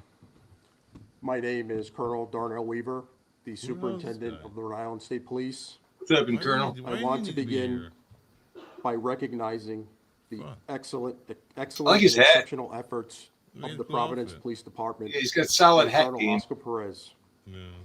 From the very first moments of this investigation, the Providence Police Department has worked collaboratively and relentlessly day and night on this investigation while protecting our capital city. Their detectives followed facts, developed evidence, and pursued every credible lead. Colonel Perez's leadership has been steady and decisive, focused on identifying the person responsible for this tragedy. As always, our troopers stepped up, working shoulder to shoulder with the Providence Police and our local, state, and federal partners. I want to give particular recognition to our detectives, whose diligence and dedication contributed to this investigation. Our detectives and division leadership operated as a unified team, sharing intelligence, resources, and expertise. This has truly been an all-hands-on-deck investigation, as virtually every trooper has taken extra shifts to help support the efforts in Providence, and I have never been prouder to be a member of the Rhode Island State Police. This year marks the 100th anniversary of the Rhode Island State Police, and this case stands out among one of the most challenging in our state's history. The sheer volume of digital evidence, the complexity of the investigation, and the intense public interest played an extraordinary demands on everyone involved. Despite that pressure, investigators remain disciplined, methodical, and focused on facts. We are grateful for the assistance of the public, particularly those who shared our information, provided tips, and gave us doorbell camera footage and access to their property. We are also thankful for the ongoing support of Rhode Islanders. We know that you have been with us through this entire investigation. I also want to be very clear about something else. Criminal investigations are grounded in evidence, not speculation or online commentary. The endless barrage of misinformation, disinformation, rumors, leaks, and clickbait were not helpful in this investigation. Clickbait. Distractions and unfounded criticisms do not support this work. They complicate the whole and investigation threaten is to undermine clickbait. the justice we seek for the victims and the grieving families. Despite these challenges, good police work prevailed, and No, it we have didn't. lessons that Some we homeless can guy bring prevailed. forward from these long days ahead. The homeless guy's the To the the Brown hero. University community and the people of Rhode Island, They threw millions of dollars. be This assured homeless guy found that this them. case reflects the law enforcement community and what we are capable of, and that we are committed to this state. You're not capable. Okay. We will continue to support the That's a good term. victims and the broader community You're as not the capable. healing continues. Thank you. You're incapable. Thank you, Colonel. Providence Guy. is so proud to be home to Brown University, and we are committed to working together with them in the future as they help heal their community as we do our broader Providence community. We continue to give condolences to the deceased and our prayers to those who are recovering. The leader of Brown has been a great partner through this whole process. I'd like to introduce President Christina Paxson from Brown University. Introduce Christina Paxson, the president? What do you mean introduce? We all know who she is now. Nothing can really fully bring closure to the lives that have been shattered over the Then past shut week. the fuck up, lady. But this may allow our community to move forward and begin a path of repair and recovery and healing. This I lady's want the to worst thank the person dedicated I've law ever enforcement seen in my entire agencies that life. have worked so tirelessly on this case, really around the clock, as well as our neighbors and others who participated in giving tips and helping with the investigation. She was We like hope tipping the that doorman. this outcome tonight brings an increased sense of safety for our community at Brown doesn't. and in the surrounding area. This has been a period of great fear and anxiety for many people. It's not. And now perhaps some form of relief. Truly, this week has been devastating for our community in a number of ways. Yes, including devastating the is- experiences that members of our community have had with being targeted by online rumors and accusations. And I Because hope that everybody this fucking development saw also through you, you brings sham. an end to this truly troubling activity. So we remain focused on the safety and security of our community and in support for the victims of this senseless violence. Now, we know the public and our own Brown community members will want to know more about the individual now identified by law enforcement as the suspect in last weekend's shooting. And we can confirm the following to the best of our knowledge, based on our review in the very short time since law enforcement authorities made us aware of this development. Are you really? And we provided this information to law enforcement as they build their case and wrap up the investigation. Wrap it up. So Claudia Manuel Neves Valente was enrolled at Brown from the fall of 2000 to the spring of 2001. We already know this He lady. was admitted to Brown's graduate school to study in the Master's of Science PhD program in We heard this physics, already. beginning on September 1st, 2000. Yes, we And he did. took a leave of absence effective April 2001 before formally withdrawing effective July 31st, 2003. During his time at Brown, Nueves Valente was enrolled only in physics classes. The majority of physics He was classes super at smart. Brown have always been held within the Barris and Hawley classrooms and labs. Now, detailed records indicating where specific courses were held don't extend back to 2001. Really? But You don't have we can records? say that physics Billion-dollar classes institution? typically require access to specialized equipment, including demonstration carts that are a fixed asset in some of Barris and Hawley classrooms. Rich, So I come think on. it's safe to assume that this man, when he was a student, Oh, fast forward. In our public No, I'm not saying fast forward, but this lady, she expects us to believe that somebody that is in applied physics, there's no record of what he did. that partnership and collaboration. There's no record of somebody who was super smart. Couldn't have gotten there without you. So thank you. And from 2001, we No, 2001. That was go like, ahead. you know, it was the ancient times.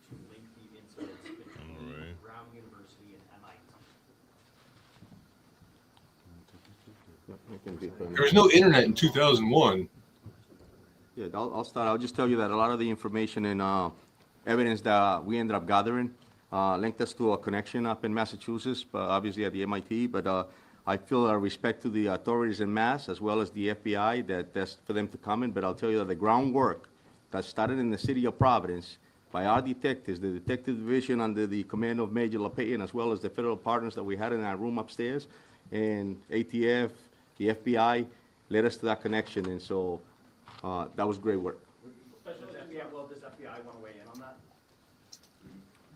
And then I have a follow-up. I think through that particular link that you're talking about, that case is being worked out of Massachusetts with the leadership of U.S. Attorney Leah Foley. I believe that they're having a press conference today as well, where they'll reveal more to the general public at that time. I'd be remiss to start and kind of talk on this, to let them kind of had first dibs to kind of be the ones to tell the public about those particular links. And your But your follow-up, sir. As for the second person who came forward, what did that person tell you, and did that person know the shooter?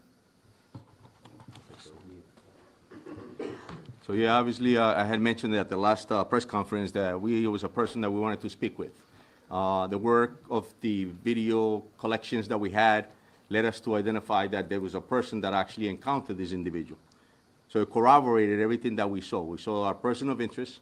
We saw that there was a vehicle involved.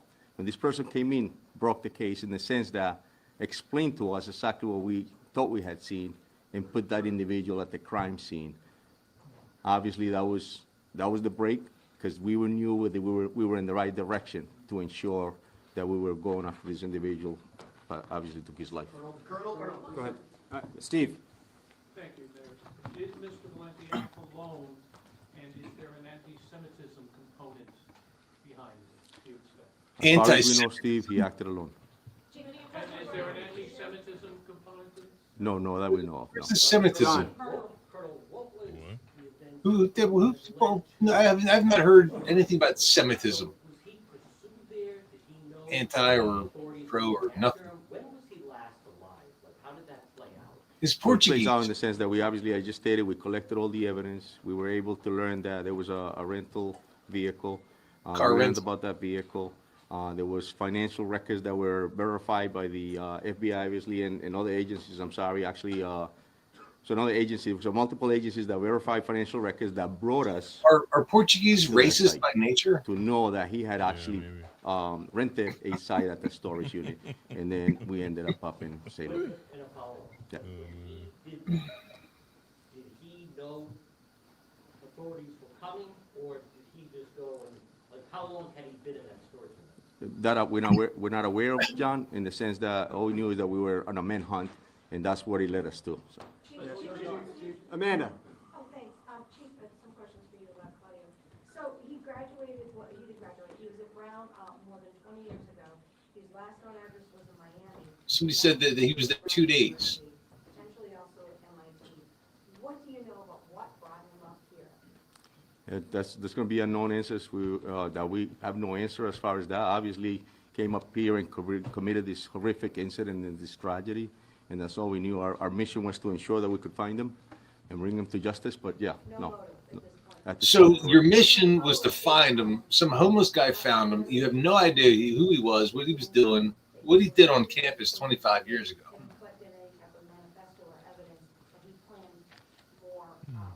So as far as I know, that's the FBI evidence recovery team is up in Salem, New Hampshire, and they're collecting whatever evidence is up there. This happened just now before we came up here. The Salem, New Hampshire Any police. criminal history, political affiliations, any social media posts, anything of that sort that you can report to us about Mr. Valenti? Nothing that I know of, Steve. Behind him. Go ahead, white shirt. Is there any indication that Mr. Valenti was planning any? White shirt. Nothing that we know of, no. Mr. White Shirt. In the way back. Way back, man. Way back, dude. Here comes the guy with the nice pipes. And in the physics building, and he was studying physics. Have you tied all that up, and does that lead, why target one person in Massachusetts and then a whole class here in Providence? Yes, Good it is question. true that Mr. Valenti Good question. was a physics student. Also, we know that the MIT, the victim there, was in that discipline as well. I will tell you that there's multiple phases to an investigation. And so now, in a sense that we know the subject is deceased, now that investigation continues to find out all of those answers to your question, sir. Did you go to school with the professor? Did you go to school with the professor who was killed? Can Brown answer that? It is believed that in Lisbon, that those two individuals attended the same university in Portugal. You have a follow-up in the back. So really, he carried a grudge all the way from Portugal for 25 years? Yeah. Muy poquito. Oh my God. Sorry, empiezo desde el principio. Lo que nos pueda decir acerca del caso, ¿qué fue lo que conllevó a que ustedes pudieran dar con el paradero del sospechoso y las conexiones que tuvieron? ¿Cómo llegaron a rastrearlo y más que nada a qué atribuye todo eso? So the question was if I can briefly explain how we got to this individual and what occurred. So, verdaderamente lo que pasó, obviamente el incidente del sábado 13 nos llevó a tomar evidencias, colectar evidencias de videos, de informaciones, y expliqué que es muy importante el trabajo de los policías, de los detectives, en el piso, haciendo el trabajo duro, recolectando videos, recolectando testimonios. En este tipo de casos recibimos información, obviamente, de los videos que colectamos.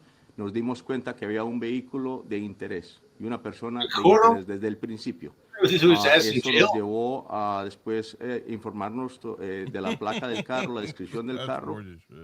Yeah, I don't think we know the answer to that question. I think there's I mean, a lot of unknowns with respect to I think if he thinks he says it in Spanish, it's going to sound better. It doesn't sound better in To Spanish. identify this person, as we talked about yesterday, I think there are other answers that are coming, but, once we're able to identify him, thanks to that individual who came forward, who led us to a plate, which led us to a rental car, which led us to that he rented that car in his own name. Don't blame it on me. That really broke the case open. But in terms of why Brown, I think that is a mystery. I think there may be something going on in Massachusetts that I'm not fully familiar with because we're working this angle, but I think the Massachusetts authorities may be able to share that. Yeah, I don't think we have any idea why now or why Brown, why these students, why this classroom. That is really unknown to us, and it may become clear. I hope that it does, but it hasn't as of right now. Fox, go ahead. This is for the Colonel or the Attorney General. At 2:16, there was a surveillance video that showed the second person that apparently blew this case wide open, and also Mr. Valente. You see them disappear behind bushes. Was this second person following the shooter? Did he recognize him and confront him? What was that interaction like? And I have a follow-up. That's a great question, and I'll be all explained in the affidavit that the general stated that it will be released. But I'll give you a brief sort of explanation about that. The person that we wanted to speak with had an interaction with this individual earlier in the day, then observed him later at that time, what you just stated, and decided that he was going to encounter him and asked him why he was inside Brown.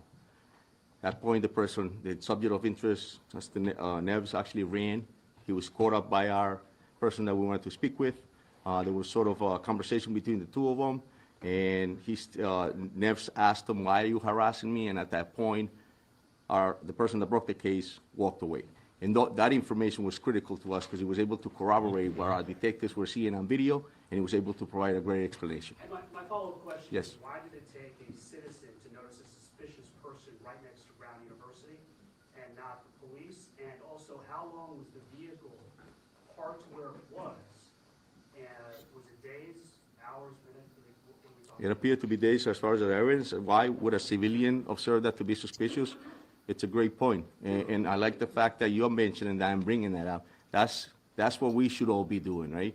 And it's just personality. Some people are more interested in finding out what others are doing. In this particular case, this person decided that he wanted to, and I'm glad he did. Shouldn't the police be interested in that, not citizens? That's what I'm In the back. Now that the suspect, Attorney General, now that the suspect won't be prosecuted, can you explain what he yelled in the classroom to America tonight so people can Sure. feel a little more comfortable? Sure. Was it something, terrorist related? Was it something specific to the kids in that class? Yeah. What did he say? Now tell us. Yeah, well, back to that question just for a minute, just to clarify that. They had a interaction in the bathroom in Barris and Holly. So, I don't know, the Providence Police is obviously not going to patrol Barris and Holly. That's a question frankly, for Brown and their police department. So they had an interaction there, and then our citizen, followed him out because to him, as he explained it to us, this guy did not belong there. And so that's why he followed him out. In terms of what was said, I don't know any more today. Wait, than hold I on. told you yesterday. What? So, I mean, he didn't belong there. That's why he followed there are him out. some witnesses said he said nothing. There are some that say he made a barking noise. Don't ask me. I don't know Barking why. noise? And that's it. There is no other spoken word beyond that we are aware of as we stand before you tonight. And we have spoken to everybody that we have been able to locate who's been inside. And just, You haven't been able to locate other people? What do you mean? can you just be clear to the people of Massachusetts? We've spoken to everybody we have been able to locate. Who have you not been able to locate? Nobody. They don't. It's, oh my God. The worst investigation ever. I'm going to the bathroom. Right back. Oh, man. Enough is enough. I'm going to bed. Rich, these people have logical questions. They have very That's a logical great question. questions. My actual statement was Great that question. You just said it. we It's a didn't see great connection question. at that time. But absolutely, I spoke to the colonel. Right now, that case can't answer is it. being I have no presided idea. over by U.S. Attorney Leah Foley. They're having a press conference at 10 o'clock tonight, I believe. I think at that time, they will speak to that particular case. I would be getting a little bit ahead of my skis if I spoke to that case without consultation with Leah Foley and her team, as we've been in the trenches working this up to the minute today, sir. You know what's fucked up? You know who Leah Foley is? Yes, and that's how cases often go. I would say Oh, at that shit. Chris isn't time, even when that question was asked of me, talking there talking was no to indication of myself. link at that time. As we've Nobody's- talked throughout this week, these breadcrumbs develop, and about? we'll They're see still what she has to say today. I can't believe these people are still talking about this. If I could I just want to jump in here on that, please. They have no I just want to answers. jump The in guy- here. I just want to say something. It's a good question. It's an important one. This guy just called himself a dick everyone's in mind front of at ease is everybody. And listening everybody now. knows I'm a dick. But here, I just want It to say wasn't something. just drive to some random storage area. We found records with the help of the FBI and others that was his storage area. So Wait, with the he help rented of a car in FBI? Boston. He drove it. The We were FBI able helped to find that car in New rewind that. Hampshire. We were able to find evidence in the car from looking at it from the outside that connected this individual to our crime scene here in Rhode Island. We were able to find visual evidence of him inside that storage facility, which, in my judgment, matches him to the Massachusetts scene. So you'll hear more, as the special agent said, but there is no question that that was his storage unit, that he had a particular car, that we found that car because of this citizen coming forward and giving us a description of the car, and then our individual who came forward, we knew he was telling the truth because we could see it on the videotape. And so that was a series of things that broke this case, and that led us to Salem, where the suspect was found dead. Steph. I'm sorry, this is laughable. These people are fucking ridiculous. It is ridiculous. Go ahead. Yeah, he did, like I said, it'll be in the affidavit, but he did fly into Providence, I believe, earlier They don't know what. October, I believe. That's the right date. And what was the other question? I'm sorry, Steph. So I'm sorry, I can't answer. Yeah. We don't know the answer to that, Steph, as we stand here. We don't know the answer to anything. Just say that. Dude, I'm done. I'm going to bed. Sorry, Rich. This shit, man. This is ridiculous. I'm It's sorry. 6 o'clock in the morning. It's 6 a.m. I'm going to bed. Gee, I gotta hook up. Be back tomorrow. I'll be back later on tonight, midnight. All right. Have a great What day. are Rest you well. gonna do today, Cat Randall? What are you doing today? So my life is right now. I gotta go hook up to the IV for an hour. I just gotta sit here. I'm gonna read comic books and shit for all day. What are you gonna do? Maybe find a movie. You're not gonna go to sleep anymore? No, I crashed hard. There's no way Really? There's no way I'm sleeping for like 24 hours. For another 24 hours? What? Probably not. I'll probably be on. I mean, if are you gonna do are you gonna stream tonight?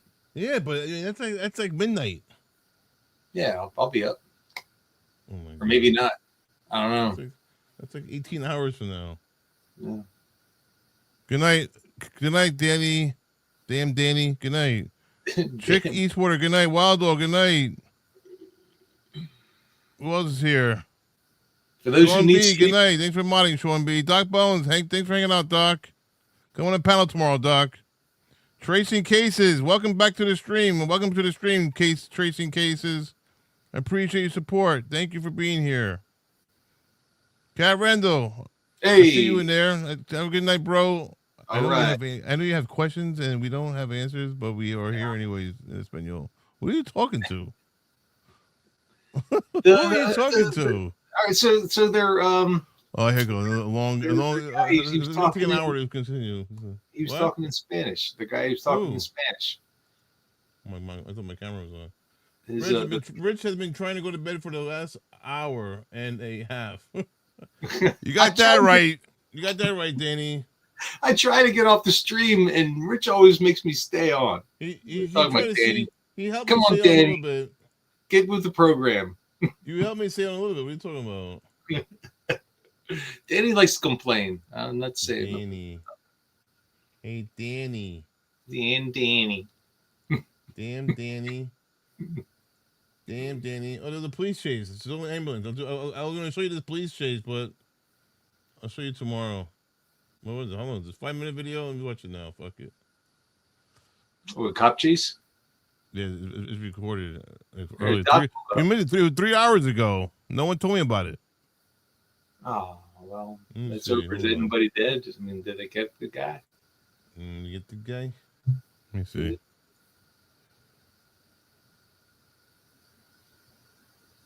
No sound? There should be sound. You're not playing any video. Video. You're not playing anything. Yeah. It's on the screen. What are you talking about? Oh, there you go. All right. Now it's up. The volume's all the way to the top. I don't have any volume. Lights don't are need on volume. the Oh, no, at I don't least have have it. ample warning to get over, I to fast get forward to a the little bit. side, and it puts them at less danger, you would think. This guy stole an compared ambulance. to some of the other pursuits we see stole an where people ambulance? just don't see it coming. Yeah. Oh, my God. What a moron. Yes, mean, well, it's absolutely. it's a You're solid right. So, vehicle. they're going to be getting out of harm's way. State them facts, Danny. We're got actually plenty having of some fuel. issues here. I think we might be having some weather Grab some problems coffee and here never go to getting bed through again? the Yeah, right. Newhall Pass. We'll have I to made coffee earlier. I get still have a back little to you piece. on I that, still have a but little. You saw that CHP I still unit have was right there. I was wondering leftovers. if they I didn't have, like, a drink. spike strip in place.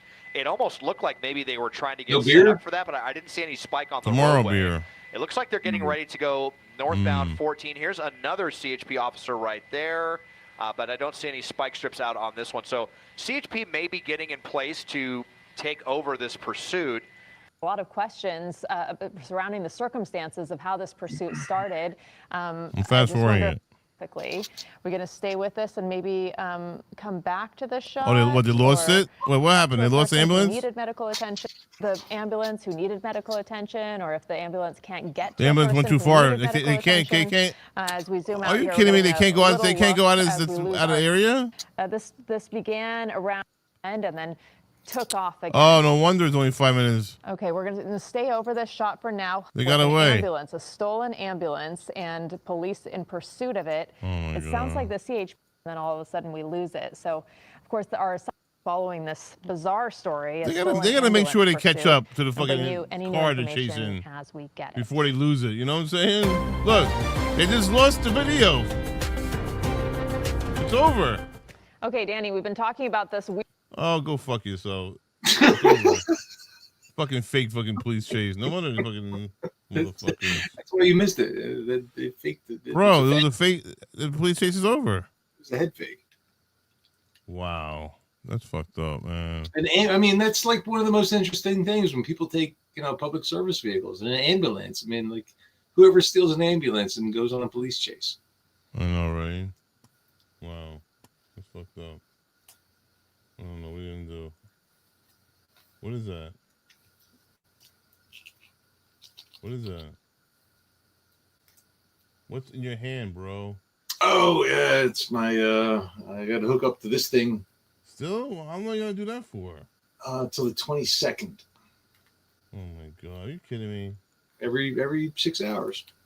6/12, 6/12, 6/12, 6/12. Yeah. Why? So I got a blood infection. That fucking cat tried to kill me. Oh my god. Cat? A cat tried to kill you? That's What the word. cat? That's the rumor. What cat? The porch cat. Really? Porch cat bit my face, swelled up like a balloon. I was in the hospital for 4 days. You saw I showed you. Oh my god, that's crazy. You gotta. Wow. Yeah. I think that happened to you. So you're allergic. You must be allergic to cats then. No, I'm not. I've been like bitten by dogs, cats, bats, rats, all kinds of things. This is just it hit the they call it the vestibule. They call it a vestibule. And there's a what do they call it? There's a thing right there. Or it just went into the bloodstream. I had a reaction. All right, 6 o'clock in the morning. Guys, love you. See you tomorrow. Bye, Cat Randall. Good luck. See you tomorrow, Cat. Damn Danny, good night. Wild Dog, good night. Everybody, good night.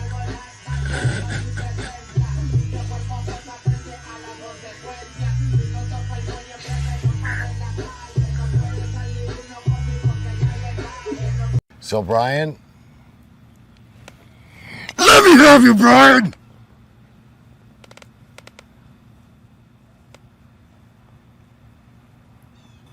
What did you do? You're living it every night, aren't you, boy? Turn yourself in, Brian. Once in your life, be a man. You like him yawning, Dawn? Whoa! I can remember it. She was just watching. I can remember it. Not she was just watching. Remember it? No, she wasn't doing that. I was just saying she was talking about that. Got it. But she was mainly watching pop. Good night, everybody. I'll see you tomorrow, guys. Love you all. Run that shit.